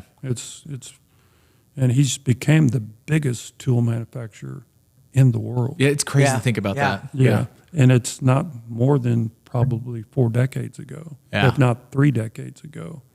He's the go-to machine tool. I don't care if you got a machine business in Saudi Arabia or Dubai. Everywhere. Right. You're going to have a Haas instead of a Mazak or Bridgeport's out of business. No. Yeah, they're not around anymore. They had James and Lomacin, Cincinnati. They're gone. Yeah. You know, unfortunately, a person like Gene Haas came in and not only changed the automotive industry, but changed manufacturing. Tesla uses Haas machines. Yeah. You know, so they're everywhere. They are Mr. Worldwide. I mean, There's all the other machine tools combined is probably a third of total sales with Haas. Yeah. They're super successful. Yeah. And they can build machines. And the quality, I had a 2005 Haas, knock on wood, that it hasn't been down but for like $70 worth of parts. Oh, really? Wow. That's crazy. Yeah. Yeah. I mean, that really does speak to the the reliability Absolutely. of this. Yeah. Yeah, because you have quite a few thing- machines in there. And things have changed in 2 decades. That's Yes. a 2005. Yeah. Yeah. We've got 2024 machines in our shops. We got a new VF4 and we got 2 new EC400s. And the tool changer and the 7 pallets on both those EC400s, they can change pallets in 20 seconds, change a tool in sub 1 second. Which is crazy. And both those machines can hold 100 tools. Yeah. And Haas makes their own heat shrinking machines. They make their own tombstones now. They make all the accessories that go. They make their own end mills. They make their own tool holders. They make everything that you need. They make their own bandsaw now. Yeah. They've done the whole manufacturing deal. They've reinvested and make everything in house. They use Haas saws to cut up the material to make the Haas mills. Yeah. Yeah. Out of necessity, couldn't find a M saw. They're out, so kind of like me. We'll build our own swing arm. Yeah. We'll build our own freaking vertical mill. Yeah. You know, that's his. And now he spends $600 million just racing Formula One. That's his 84 FXR. Yeah. That's his little hobby sideline.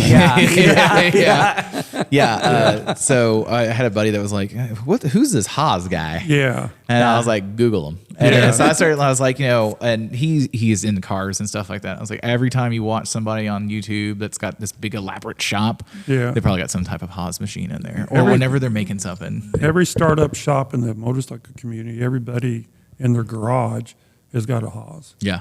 You can buy an entry-level Haas pretty cheap. Yeah. Even a used one pretty cheap. Right. And get started in manufacturing. But I'll say this out there, it's easy to make one swing arm.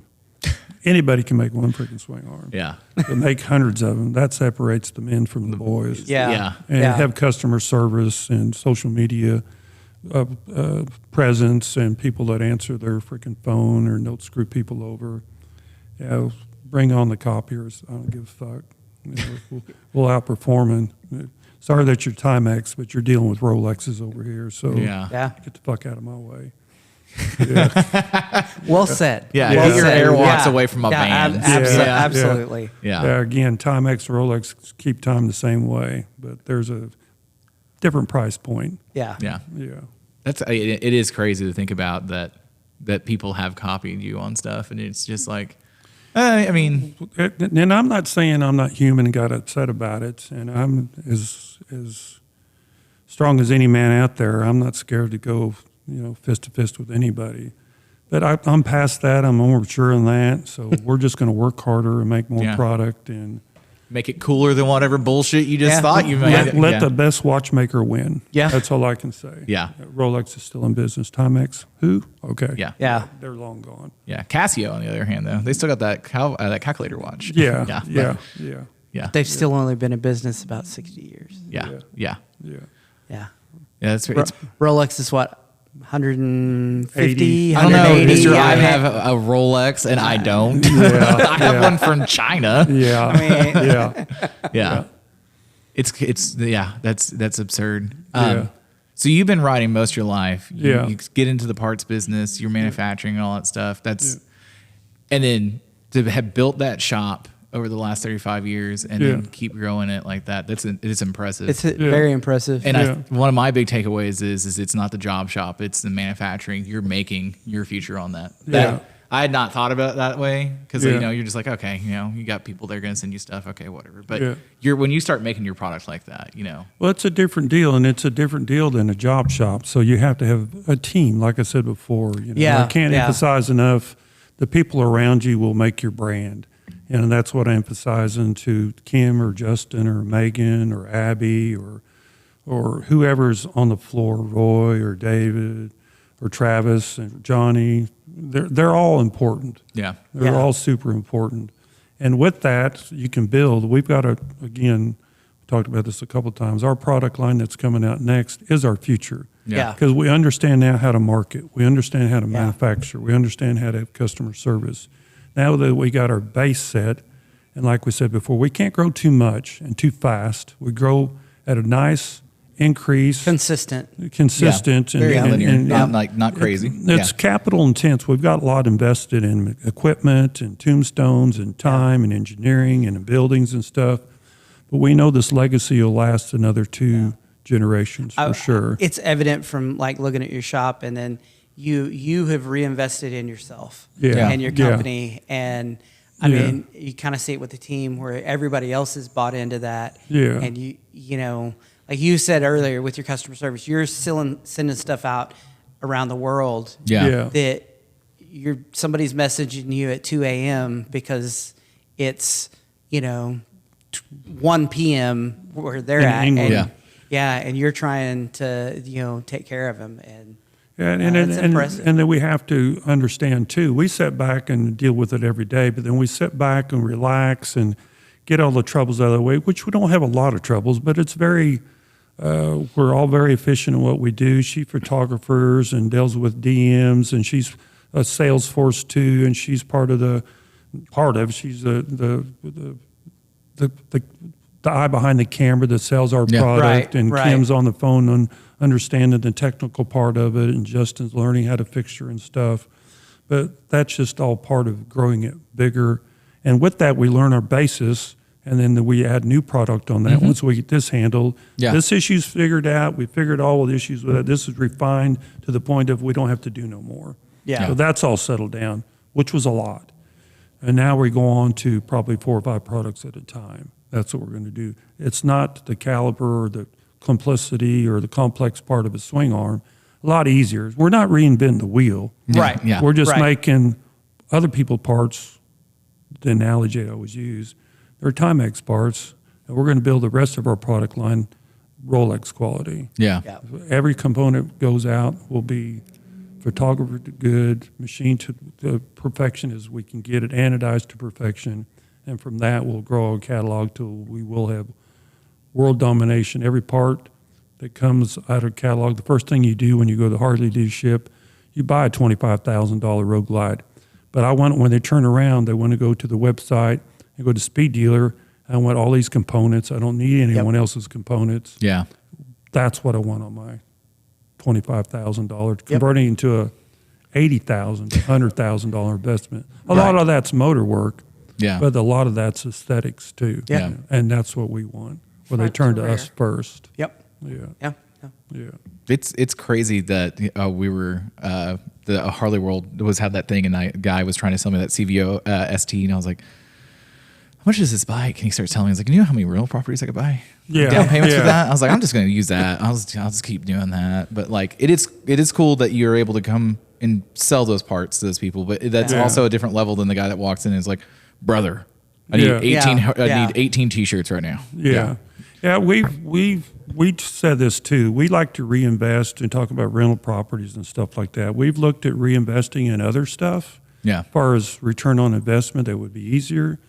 Just as a business entrepreneur and people that rental property is a legacy investment. You won't get nothing out of rental property in 2 decades or whatever your amortization schedule is on rental. Flipping houses is cash return that's quicker. You buy a $100,000 house, redo it for $40,000, sell it for $180,000. You get return on your money. If you get a rental property that's a 20-year amortization, you're going to make maybe $100 positive cash flow a month at best. And then it'll take 20 years. Once you got to do that, that's a young man's game. Yeah. Right. So you have to do that when you're in mid-20s. So in your mid-40s, all your capital is paid for. Then you have real cash flow. Yeah. But we've looked at that. We're going to stay in manufacturing. Yeah. That's Yeah. where we're going to be. We know that. Yeah. You know And that it's- really, really well. And it Yeah. works really, really good for you And guys. sometimes you can diversify yourself too broad being an entrepreneur. So we've realized that. We did invest downtown, and it's capital intense down here, and the logistics and fighting city hall and politics and crooked contractors and overpriced contractors and stuff. Yeah. We've learned a lot with this deal too. So anytime I hear people think they're going to get rich quick on real estate, I say flip them. And long-term rental deal is, if you're young enough, that's a young man's game. But if you're in your mid-30s and 40s, you're not going to return. The shorter you make that amortization, the less cash flow you're going to have per month. Yeah. Yeah. And so anyway. Yeah. Everybody that comes up to me and they find out I have a couple of rental properties, are always like, "Well, I Yeah. want to get into it." I'm like, "You fucking don't." You Yeah. absolutely don't. Yeah, the headaches, you got to be pretty high end. I have 9 people at any point in time that I check my phone about to make sure they're not fucking up my day. Yeah, exactly. And because I have to then go fuck up someone else's day and be like, "Hey, I'm not there today. Can you go unfuck this for me?" Yeah. But it is my 401k that I talk to. Yeah, exactly. And I have a very, personal connection with a lot of those people because I wanted to have nice houses for nice people. I'm not a slumlord, but at the same time. So you say. Yeah. Oh yeah, except for that one house over in the Valley of the Dolls. Fuck that place. No, but I wanted to have a nice house for nice people, but when it comes to flips, it's fucking that's high stress and that's a lot of people, and they get It's into capital intense. Oh yeah. Yeah. And if you don't have a quick crew, it's like this. When you have contractors that come in and they don't want to take care of you, or you don't know X, Y, and Z about stuff. It becomes your job as You should you're not be playing GC. general contractor Yeah. and staying on top of them. Yeah. Because otherwise they're going to screw you over. Everybody I know that's a GC is usually open for lunch. They Yeah. usually have a lot of time on their hands. Yeah. And I mean, they're not to say that they're all bad people, but Yeah. I mean, it's just a lot. And every There's- time you go into this It's a passion project. Yeah, and that's fortunately, unfortunately, this is a passion of ours, and we've run into issues with even the city has fought us a couple of times. Yeah. Yeah, they shut us down on the stop order. They're right next door, which I'm not talking bad about them and stuff, but I mean, the employees didn't like the smell of paint. So we have to paint, but unfortunately we were right next door. And supposedly, like, one person's getting a headache, so stop order, you can't paint. So what are we supposed to do? Figure it out. So we painted on the weekends. yeah, paint at 9 on the weekends. Yeah. That's what we had to do. Yeah. Okay, we're trying to make this downtown better, Yeah. but you can't paint. Yeah. So what are we supposed to do? Figure it out. Yeah. They don't want That's change. pretty crazy. Yeah. It is. Yeah. It is. We've been dealing with this with an unnamed event that it's not that we're mad about that. It's just Yeah. the municipality. They don't want the change out there. Yeah. We brought they brought 470 people the first night that was that event. 470 bikes. Yeah, that were Yeah, so it was more than In a town more people that- than that, but it was Yeah. 470 bikes. Yeah. in a town that has a liquor store, a vape store, and a gas station, and Yeah. the 2 gas stations. 2 gas stations. Yeah.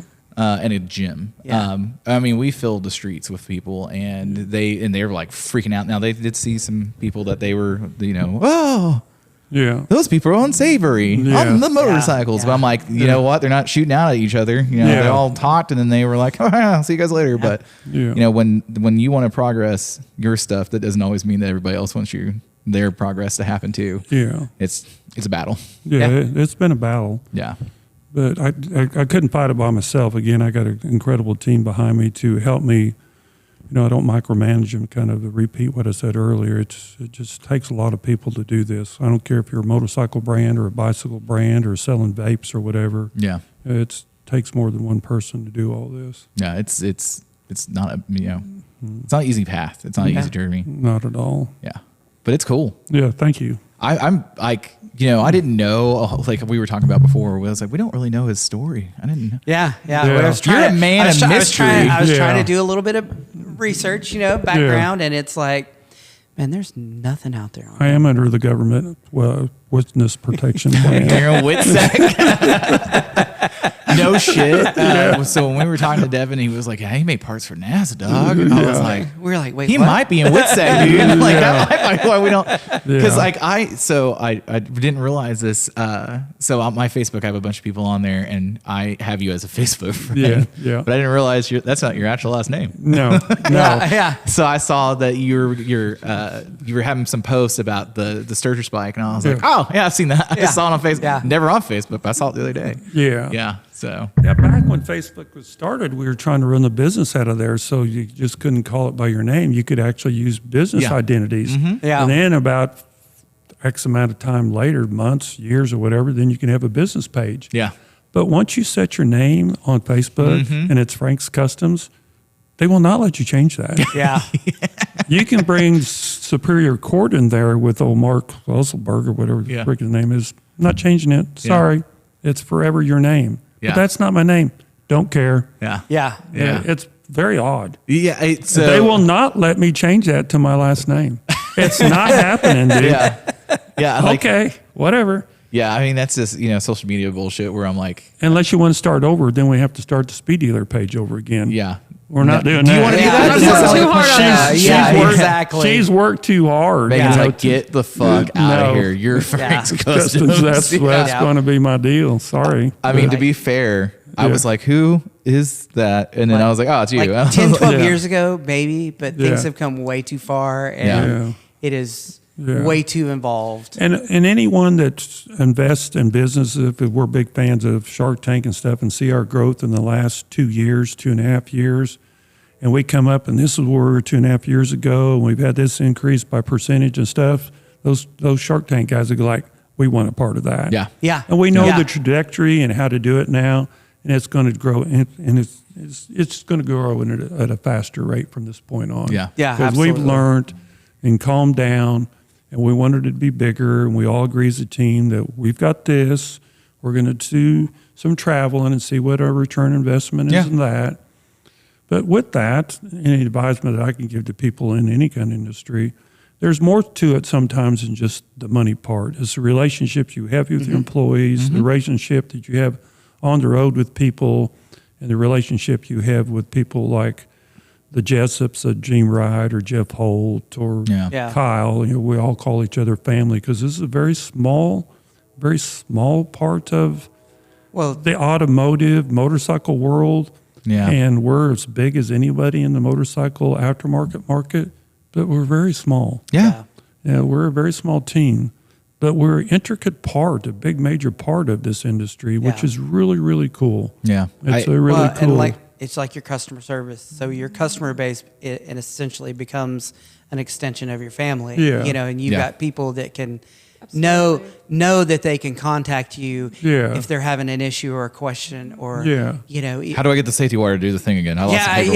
yeah. Trust in us to be there and be reliable. Yeah. We're not 100%. just throwing you your product, making Yep. you an invoice Yep. number. Like, Yeah. Because your family. we've all bought products where, hey, I've got this issue, and it's like, get fucked, Yeah. you know, and or Sucks no to response, suck. no Yeah. response, and you're like, I mean, There's a lot of people in this industry that still don't answer email for weeks. Yeah. Dude, that shit Not drives months. me fucking nuts. Yeah. Yeah, I know this other manufacturer in the same game we're in that you're not getting an answer from him. Yeah. Unless you're beating on his door. And he might not answer then. There's people that's had issues with him. God bless him, Trevor, that guy just is not with us anymore. He had issues with that, and he beat it on the door, and Trevor's not knowing the fuck with it. He got a swing arm done in Yeah. like 4 hours. He was leaving with a swing arm. Yeah, he's like, motherfucker. Yeah. Yeah. And it broke on him. So Yeah. not to talk shit on that, Yeah. but it just takes a lot to do this. You know? Yeah. It's Yeah. not for the copiers and imitate. There's a lot more than just making chips on a mill. no, It ain't 100%, that. 100%. Well, Ain't and that. there's so many people that because when I was growing up, I was watching West Coast Choppers. I was Motorcycle Mania 1, 2, and 3, and they all, man, I want to have West Coast Choppers where I got Yeah. 14,000 facilities, and it's Yeah. like, if you can't make the first one and deliver it, and then do the next one, and slowly get Yeah. to the point where you're actually getting them out the door, just worry about the first one.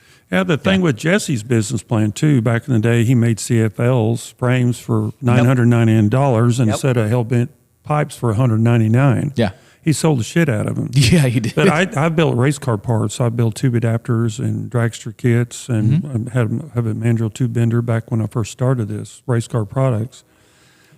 But with that, when you buy a CFL frame, you think I want to just put this in my garage, put it on a lift, throw some motors in there.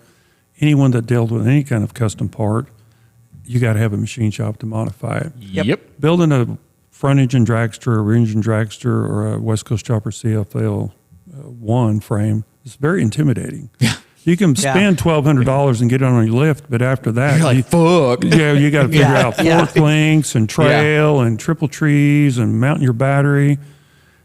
I bet you 90% of the CFL frames that ever been built by West Coast Choppers. Big shout out to Jesse for having that kind of a deal. But he basically gave those frames away so people would get in the industry.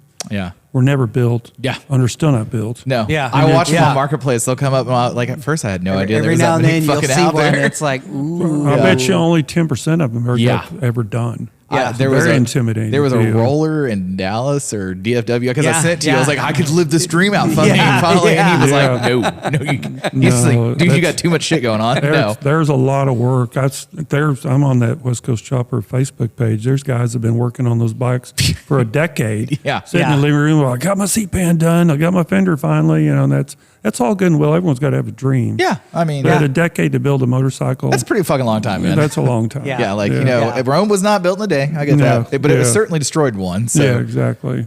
So when you were talking about the Sturgis bike, you were Yeah. talking about how you hand pounded that tank out. Yeah. So when did you pick up metal fab in that sense? Because like you're obviously creating shit, but It was just part. It's not just like I say, building a house or redoing a kitchen or whatever. I'm a machinist. Yeah. Woodwork and understanding metal and how it stretches. There's a learning curve there. yeah, But I got Grizzly manufacturing. It makes lathes and stuff. Yeah, right, I got right. a Grizzly English wheel and a Grizzly flash hammer and stuff.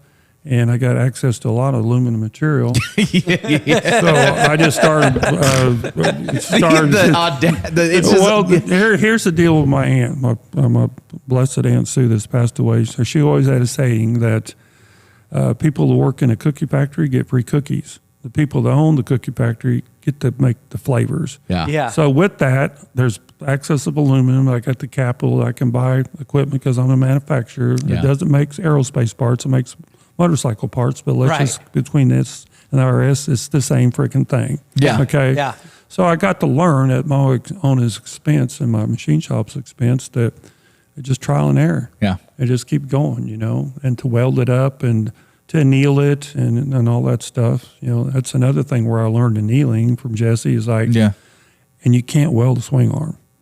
Yeah. You make that aluminum, that 6061 turns into butter. You remember when Yeah. Jesse took that aluminum Mm-hmm. and heated it with a gas torch Yeah. to make it pliable so it doesn't crack. Yeah. When you weld a swing arm, it does the same fucking thing. You can't make it hard again. Yeah. Yeah. It becomes butter. Yeah. Integrity of that is not safe. No. It's just not safe. You have to really be careful what you say or do on stuff that that's not cool. That's just not cool at all. Anyway, I was just trial and error on the metalwork. Yeah. And it didn't take me long to do it because it's just not that hard. It's It's just got to put the effort in, and not that hard to make your own gas tank. it's just not. Anybody that hard. can make a swing arm. Yeah. Yeah. Anybody could make. You just cut everything away that don't look like a gas tank. I love the fact that you're so enthusiastic about how fucking easy everything is. is. You know what I gather from that statement is I'm gonna have to make my own damn swing arm. Yeah. He was like, you know what? We don't supply swing arms for your bullshit. You know what? You can go figure out swing arms for your own bullshit. Yeah. To be fair, both of us were like, it'd be really cool if you had a swing arm for this bike. And he Yeah. was like, we don't make it for that bike. Yeah. You, on the other hand, He's like, that would be really expensive. And I was Yeah, like, I "Aw." get questioned this every other week. Make me a swing arm for a Sportster. And there's a guy out there making a swing arm for a Sportster. Shout out to that guy. Rusty got him to do that. But I can't build a $2,500 swing arm for a $3,000 bike. no, I mean, that's, Yeah. yeah. No, I get it. I get it. It's, I you just know, can't. with Ninja It's- 500s and all those mid-series bikes where they're, Yeah. they're cafe, or not cafe, but they're sports series, right? Yeah. Like those guys, club sport guys, will spend that much money on that shit. There's Grom guys out there that buy billet wheels. I'm like, Yeah. there's a Yeah. kid, Yeah. a girl that's got a Grom in our deal. You need to make wheels for that. I don't see the market. Well, look it up. There's a market for it. It's a 300,000 units that Honda sold Yeah. of those Groms, and Yeah. there's other copies of that all over the world. Yeah, there's the Ice Bear. oh yeah, There's like, so there's a is it Steady Garage or Steadfast Garage? Steady Garage.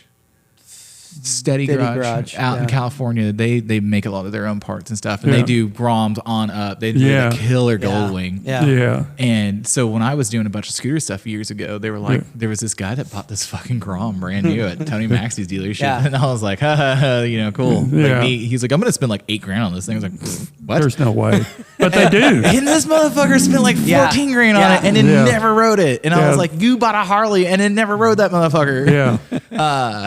There's no advantage to it far as making billet wheels for the light wheels they got on them and all the billet floor pans and Yeah. all the other stuff. Is like, I'm just not into it. I got enough on my plate. Yeah. As a businessman, it looks like a market you get into, but I got other parts I want to make. Yeah. You can only do so much and be so big, Well, and that's it. It's scalability because, if you, like you were saying, the job shop, if you're trying to just get as many jobs in, if you have 10 people and you realistically need 14 people, Yeah. and you're keeping everybody happy and paid, that's one Yeah. thing. But Yeah. when you have, let's just for sake of argument, 5 products you make, Yeah. and you're like trying to market and sell that. Yeah. Well, I need to make sure I don't if I need a 6th or 7th like product to make sure that Yeah. all the other ones take care of it. It's one thing, but you don't want to have 30. You're not Yeah. Finger Hut. Yeah. You're like, Yeah. You're not McMaster Car. Like, Yeah. you're Hey! I order from them every day. but you're That's our California speed shop. Yeah. That's not Master McCar. He's like, little known fact, I buy my swing arms and resell them. Yeah.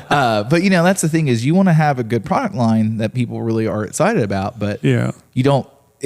You can't have you don't want to make everything for the bike. If No. you're going to do that, you would just build a motorcycle for people. You Yeah. do a bespoke. Yeah. It's 3 or 4 bikes a year. Yeah. Yeah. And you're like, those guys don't really make a lot of money. No. Yeah. No. But it's It's cool. I didn't know the full extent of the story, and then like the Holland part when you come over here at 6 the years old. Yeah, it's so cool to think about. You really are the American dream when it comes to that. I am. Yeah. Like, because my dad had the big enough balls to come here. yeah. I owe it all to him. Yeah. Yeah. And then, if it wasn't for him, I'd be probably a butcher. yeah, you probably would be in some clogs. Well, I got my own clogs. I fucking bet you do. I still got my clogs. Yeah. Have you gotten adult clogs? No, I was 6 years old. I do have my original wooden shoes. Dude. That was a real deal. Yeah, they were real. When we were over there on the honeymoon, I have a little pair. Yeah, I have several little pairs, but like, they were like, we use these. We're in fucking factories. You can see where mine worn from the paint on the ends and everything. Yeah. It was very. Don't sneak up on rabbits with wooden shoes. I don't think you're sneaking up on most people with wooden shoes, man. I'm not gonna lie about it. Yeah, they're pretty loud. Yeah, that's it's just crazy that what was that? Her on the door. Oh, I was like, did the washing machine just ding? When you talk about how cool your story is, that the fucking NASA, let's just, the Hubble telescope and all that stuff. Cause like, and how many patents do you have? Yeah, can we ask? Four in the poultry industry. Okay. Wow. Yeah. And that's really, one thing they say is that if you didn't want to do anything anymore, you could always license that patent out, right? You don't want to. We still make them. Yeah, you still make them. So if you were just like, I'm tired, I'm retiring out of this, but yeah. I don't need investors. Investors are forever. I go to the bank. They're only 5-year partners. Yeah. I'm done with you. Bye. Yeah. Later. If you want to invest in me for 25%, it's a no sale. Yeah. I'm not going to do it. I love you and everything like that. We've only met for 24 hours, but you're not going to be my business partner forever. No. Yeah. I'm just not going to do that. Yeah. I could do that. I've had people approach me. I want part of this. I was like, I don't think so. No, I mean, I got a good friend and banker. He's only my buddy every 5 years. Yeah. And then he never hears from me. I never hear from him. We don't share Christmas cards or gifts or nothing like that. Yeah. I'm done with him. Yeah. Yeah. I mean, that's the thing about it is it's, if you have investors that come in, it's a pain in the ass because now all of a sudden they are asking about so much extra shit. Yeah. You're like, no, I just want to do the thing I want to do. I answer to my team and they answer to me. Yeah. And I've got direction and I'm the leader. They're my people. Yeah. And they believe in me and that's where we're going. I don't need no one to tell me where my dream's going. Right. I know exactly. Only than yourself. I got to believe in myself. It shows in the trajectory that you guys are moving and everything you guys are doing. So and that just comes from maturity. It hasn't always been this way. I just wanted to be independent and be my own boss. I never dreamed about owning a Porsche or 100 acres or a nice house or opening a historical building downtown. I just wanted to be my own boss, and everything else was kind of in God's hands, and that's just the way it's rolled out. From the people I meet, the people that believe in me, that's just something, believe in yourself and the universe will reward you. If you don't believe in yourself, the universe will reward you. Yeah. Yeah. And it's not pile of shit. Yeah. That's just the way it is. Yeah. So 9/11, 9/14. Oh, you didn't hear about this earlier? No, I didn't. Oh, okay, cool. I got a 1993 RS America. Only 700 ever made in the world. Fuck yeah. Darla's. There's some other guy on a podcast, Spectrum, Joe Rogan. He owns one. He owns one also. I think I've heard of that guy. Yeah. He's got one. That's very analog. Yeah. It's it's a little hot rod, 3.8. It's it fucking moves. Yes. factory race car, weighs 2,600 pounds, half glass because it's an RS America. It's really a race car with blinkers. Yeah. I was watching a deal on them the other day, actually, as a matter of fact. Yeah, it's the last air-cooled, really serious. There was one more series, this is a 964 series. The 993s came out. They were really to truly, but they changed the slant on the eyeball, so everyone hates them. Yeah. Till Gunther Works started building in the 993s. Now everybody wants one. Rogan's got one of those too. They're probably 800 horsepower twin turbo, but mine's a normally aspirated, last of the air cooled. It's a 3.8. It had a hot rod motor put in it. Puts out about 310 horsepower. But it's analog. Everything that's fun to drive in the car is from 80 to about 130. I got buddies, Caleb, that's Martine, that's got a Lamborghini and stuff, makes 1,600 horsepower, 1,200 horsepower untuned. That's stupid fast. That's not fun. Yeah. Yeah. That's not fun. I've had a 637 horsepower RX-7. That's not fun. Yeah. The tires are going all the way. This is 310 horsepower, 2,600 pounds. Yeah, that's fun. I love getting up on Sunday morning and heading towards Arkansas. So it's very analog. No radio, no sunroof. Yep. No insulation. Came out of the factory that way. Just got carpet. It is ultra lightweight. Yeah. It's the RS is it's a true race car for the public. Yeah. It's one of the, I think it's like the only one that came from they made them.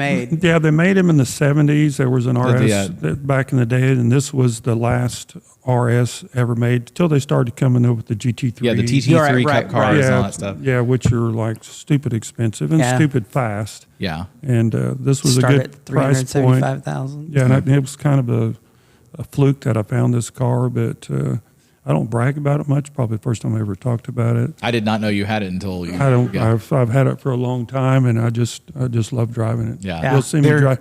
There's two things I always go to. I either go to my FXRP or go to my 911. That's what you'll see. I mostly ride my FXRP. Yeah. A man of good taste. Yeah. I want that life. Yeah. Did you listen for the last 3 fucking hours? Just keep believing. Shut up. If you believe you'll never have a 911, guess what? You're never going to have a 911. Yeah. No, you just got to keep positive. Yeah. Yeah. Yeah. He has a Facebook now, but he used to send me stuff all the time about. He would go on Marketplace because he'd get a link and he's like, I found a 914 that we need to go get. I'm like, motherfucker, okay. Yeah. We're going to make it a 914 plus 6. Like, it's a 4-lug car. We're going to make it a 5-lug car, man. Like, he's like, come on, man. Come on.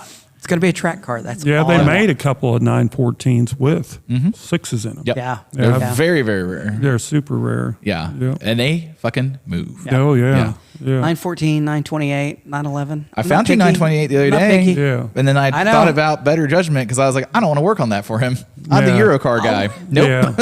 Yeah, the 928s and 944s, they're freaking money pits. Yeah. There's no parts for them. They didn't. My first 8 cars were all Volkswagens. Yeah. And most of them I pulled either out of barns or fields. So it was like build them, fix them up and sell them, buy another one. And between that, either Bugs or Carmagias. Yeah, I was in my very first product. I was in the dune buggies, Volkswagen dune buggies. So Myers-Manx. Well, I was into rails. Yeah. And he's like, I was hanging out with Impy. Yeah, exactly. Yeah. So they came up with the turn brakes. And back in the day, they had just drum brakes. Yeah. Thought, I bet you if I can convert some disc brakes on the back. I'll sell the shit out of these things. So what I did, I take a Volkswagen 5-lug, which is big. I turned the drum off of it and make that a plate. And then I went and got the front discs off of 411 Volkswagen and bolted those on in between the crater mag type deal. Yeah, right. And bolted a disc rotor onto a turned off drum brake. And then took an aluminum bracket and took the calipers off of Toyota Subarus. Right. The old ones. Yeah. The 82s, 83s, and adapted those brakes because they were full floater calipers. And I made a set of disc brakes for the back of my rail buggy.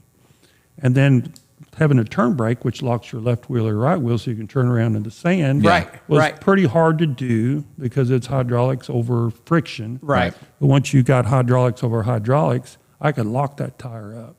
He's like, check out what I can do. And when I went to the chat piles and went to La Sahara, and they were like, how in the fuck's that guy doing that? You want to buy some? $900. I'll take some of that. So my first product. I'll take some of that. And so my first product, mass-produced part, I built 20 sets of disc brakes for tube frame railed dune buggies. Back when I was like 23 years old. I had a Bridgeport hinge laid in my garage already. So I was starting my shop back, and I still own that Bridgeport. Is that the one that was in? We saw that. Yeah. Yes, sir. That's cool. Yeah, I've owned those, and I work on them every day. Yeah. So that was my very first mass-produced product was rear brakes, disc brakes. Now, were you doing person-to-person sales at Little Sahara? I was doing buddy-to-buddy sales. This was my little circle. They were my bitches. I was my speed dealer. They had to buy my parts. Come here, kid. Come and buy my disc brakes. The first one's free, baby. Then I'll say you swing arm next, fool.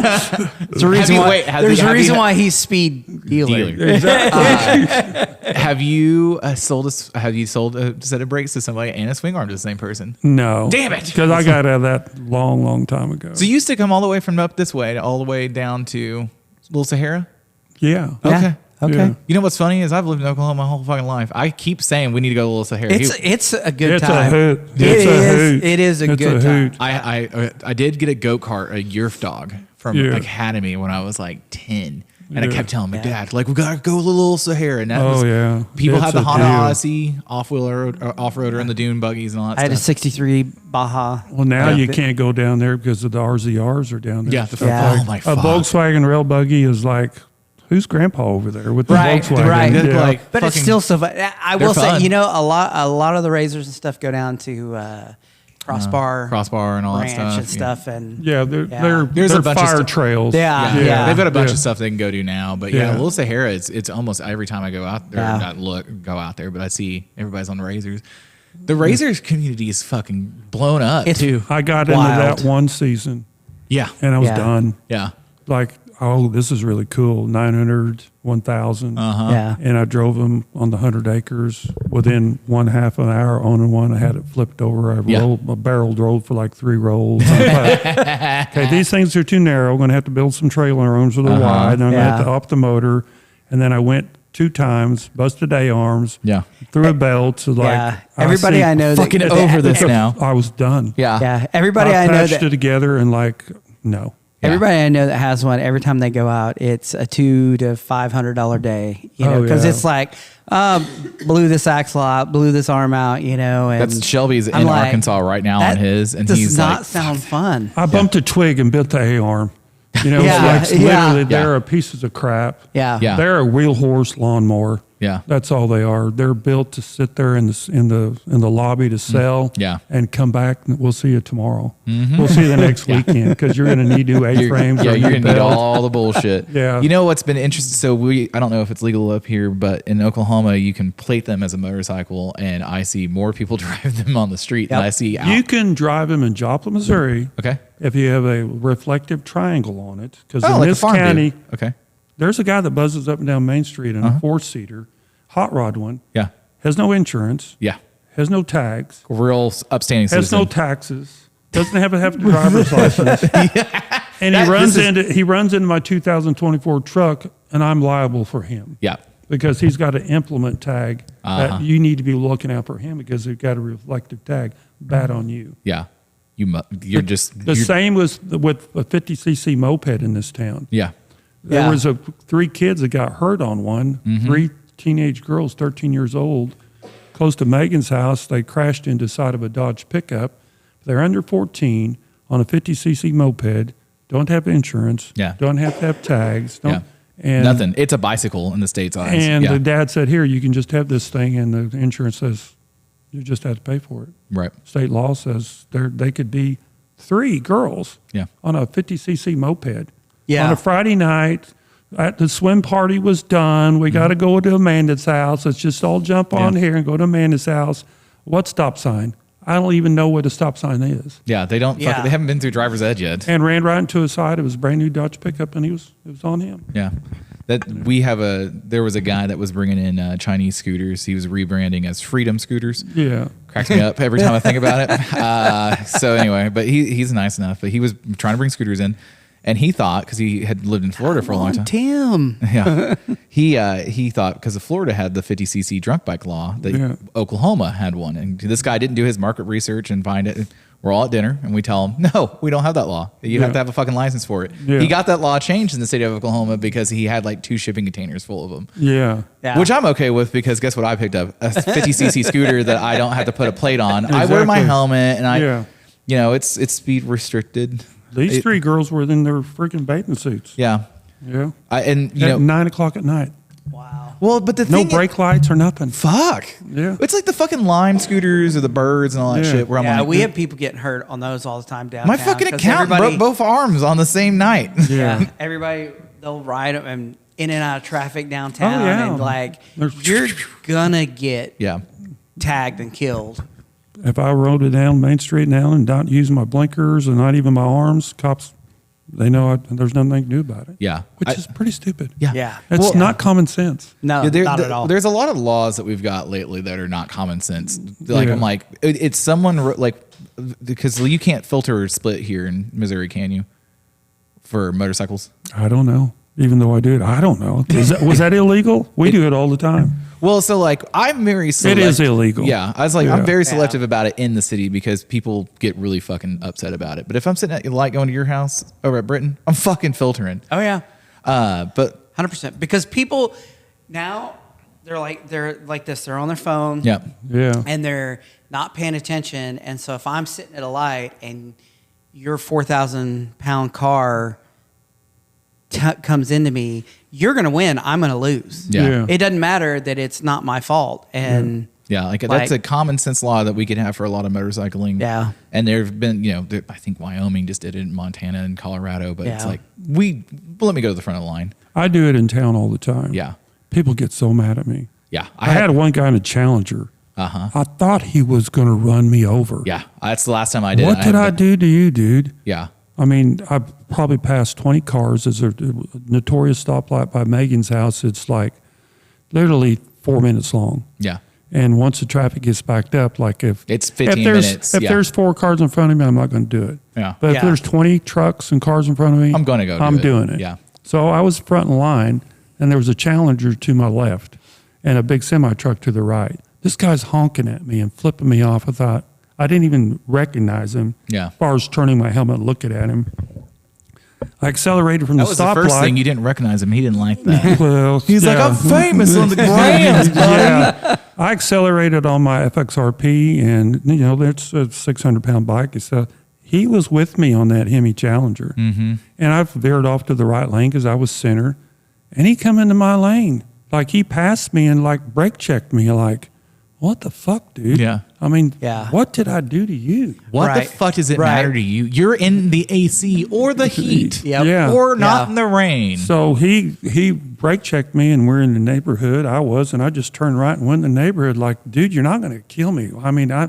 Get the he fuck was away. Yeah. he was seriously. If I wasn't being attentive, Yeah. on my front brake and where I was at my shifter point, he would have ran me over to the freaking Yeah. side of the road because I was sitting beside him at a stoplight. Yeah. I don't understand it. Like, I don't get it at all. we had some of that happen with some of the guys at home. I mean, to And be it was fair, like- and- allegedly there was some other bullshit that happened allegedly, with that. but security guard, Yeah. and like Yeah. they're trying to filter, and he like literally kind of turned and bumped one of them, and Yeah.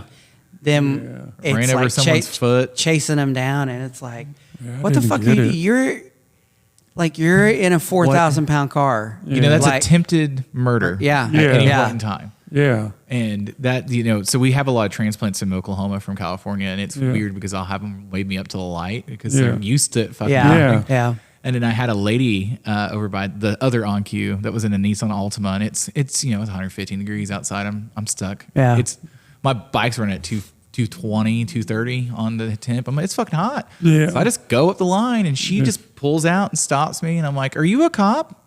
Are you a police officer? Are you off duty?" Yeah. No, you shouldn't do that. Yeah. Well, until you get your police officer badge out, I don't give a fuck. Yeah. Write down my plate. Call him Yeah. in. Tell him I'm a drunk driver. Let me go through that. Yeah. Why does it matter to you? I just couldn't get it. And there's been people that honk at me and stuff Yeah. like that, but that was the most aggressive retaliation I ever did Yeah. for lane splitting at a stoplight. Like, get Yeah. fucked, I guys. won't do it in motion. We'll cut cars short, stuff Yeah. like that. I don't like anyone that's been around motorcycles. Yeah. We don't frick around by semi trucks or Nah, yeah. or any of our crew. That's just common sense riding Yeah. a Yeah. motorcycle. Yeah. You're always 5 miles an hour speed limit just to keep out of traffic. Yeah. You know? I don't dick around. Yeah. Yeah, they can hear us, especially if we're running 2 or 4 bikes across. Well, run short exhaust and loud Yeah. exhaust. It must be nice to be heard on your motorcycle. Yeah. No one ever It hears mine. is. It is. I'm digging my short exhaust. Yeah. Yeah. Yeah. Yeah. My FJ, no one ever hears it. Everyone's like, is it on? Yeah. Like, yeah, it's Yeah. on. Yeah. The scooter, you hear more than the FJ. Yeah. But Well, yeah. that's what we did for the girl that rides the Grom in our shop. The first thing I did is say, bring that in the shop and take the muffler off. What for? Because it's too quiet. Yeah. Yeah. Because that Oh, way yeah. they can hear you. Yeah. And the Groms are too short anyway. She Yeah. wears a white helmet and all that stuff. She's seen, but you got to be heard too. Yeah. Because Yeah. that little blind spot on cars, and especially if something is short and small as a Grom, they'll bump you and probably even never realize they They even have bumped no you. idea. It's like a And tractor trailer. You'll be laying on your side in the street and they'd have no idea. Yeah. Yep. And it's not malicious necessarily on their intent. It's No, just, no. wow, what the fuck? I ran over a pothole, I guess. Yeah. Yeah. Yep. Do you have any more questions? No. I'm trying to think. I was like, I mean, we can always come back and ask Yeah, more. absolutely. I'll do homework. You're Okay. right up the Yeah. road. All And right. I can't wait to come I back. think Like we should I just said, do I Fridays mean, with Frank now. Yeah. Yeah. Just really fuck up your week. Yeah. Since it's been, it's 90 degrees in Oklahoma City right now, we'll just ride on up. Dude, it's when I got up this morning, I was like, it's 58 outside. Ooh, it's hoodie weather. Yeah. Ooh, because it's 85 degrees at home right now. Yeah, we've got a lot of friends in Florida, and I was telling Russ Rips, like he wanted some parts. He was talking to me on a Sunday. I said, yeah, this has been 80 in the middle of the day. Yeah, this shit. 55 Yeah. to 60. Yeah. It's almost Halloween. I haven't closed my pool yet. Just Yeah. like I'm freaking digging the shit out of this. If we only had an ocean, so that's If on it the. stays like this, we might have an ocean. Yeah. If I start saying I'm going to build an ocean, will you guys believe me? After Yes. I've been with you since 8:30 this morning, I don't think you could tell me something I won't believe at this point. Yeah, yeah. I was like, she is over here kicking ass and taking names at social media, being a badass, and then you're just fucking world empire over here, and like this is like the. I'm Yeah. like, Well, again, it's I've said this 100 times during this little podcast. It's just not one person. No. It takes a dream. Even Yeah. if it's two guys doing a podcast, if you grow this, you'll need an engineer or a setup man. Yeah. Just it's. can we get a roadie for Christmas? Yeah. I mean, well, and it's not even that; it's family too. It's like Yeah. we both got wives, so it's Yeah. like the time away and the things Yeah. that we're Yeah, gonna your go out wife and is do all things. excited you come home. Mine's like, And- go be gone for longer. Yeah. Yeah. My wife likes me. Okay. The sheriff doesn't like anybody. No, she doesn't like anybody. Yeah. So The real reason why she's called the sheriff is 'cause we were in New Orleans, and oh god, drunk Spanky was having fun on the last day in New Hammered. Orleans, and Yeah. it was like last day midnight. Yeah, I was and like, yeah. we flew out at like 6 a.m, and I was ready to go. He was like, woo. Yeah. Yeah. And so she drug us all back to the hotel because she was the responsible one. I almost Yeah. got in a fist fight with a guy because I was And- like, got your nose, and then actually pulled his nose. Oh, God. Yeah, I was hammered. And so we get back to the hotel, and I drunk our group text, and I was like, "You're the The sheriff, sheriff of fun and thief of joy." Oh, And God. so Yeah. after that, we've always called her. Have you ever dubbed her gotten in the a fight sheriff. from what your buddy said to your wife? No. Yeah, because I have. Thanks, Dick. Yeah. I was drunk. I don't. You were not drunk. You were belligerently drunk. Yeah. I do remember. Okay, so you were talking about Golden Earring, the band, and I can remember this to tell my dad because that's Yeah. one of his favorite bands. Yep. So tell me about it. My cousin Johnny Creek is a sound engineer and producer of Golden Earring. That's fucking crazy. Yeah. And no one, and if you don't know who this band is, your parents definitely do. Go fucking listen to it right now. Radar Love and Twilight Yeah, Zone. Yeah. Radar Love Yeah. is so fucking good. Yeah. It is. When they did their first U.S. tour, they came to my house because Johnny was my cousin. Yeah. And his mom and my mom were like best buddies because it was her sister-in-law. So they came to the house in 4 station wagons. They were like, we don't have tour buses. Yeah, 2 or 3 guys to set up deal, and all their instruments and Yeah. stuff was in these 4 or 5 freaking station wagons. Yeah.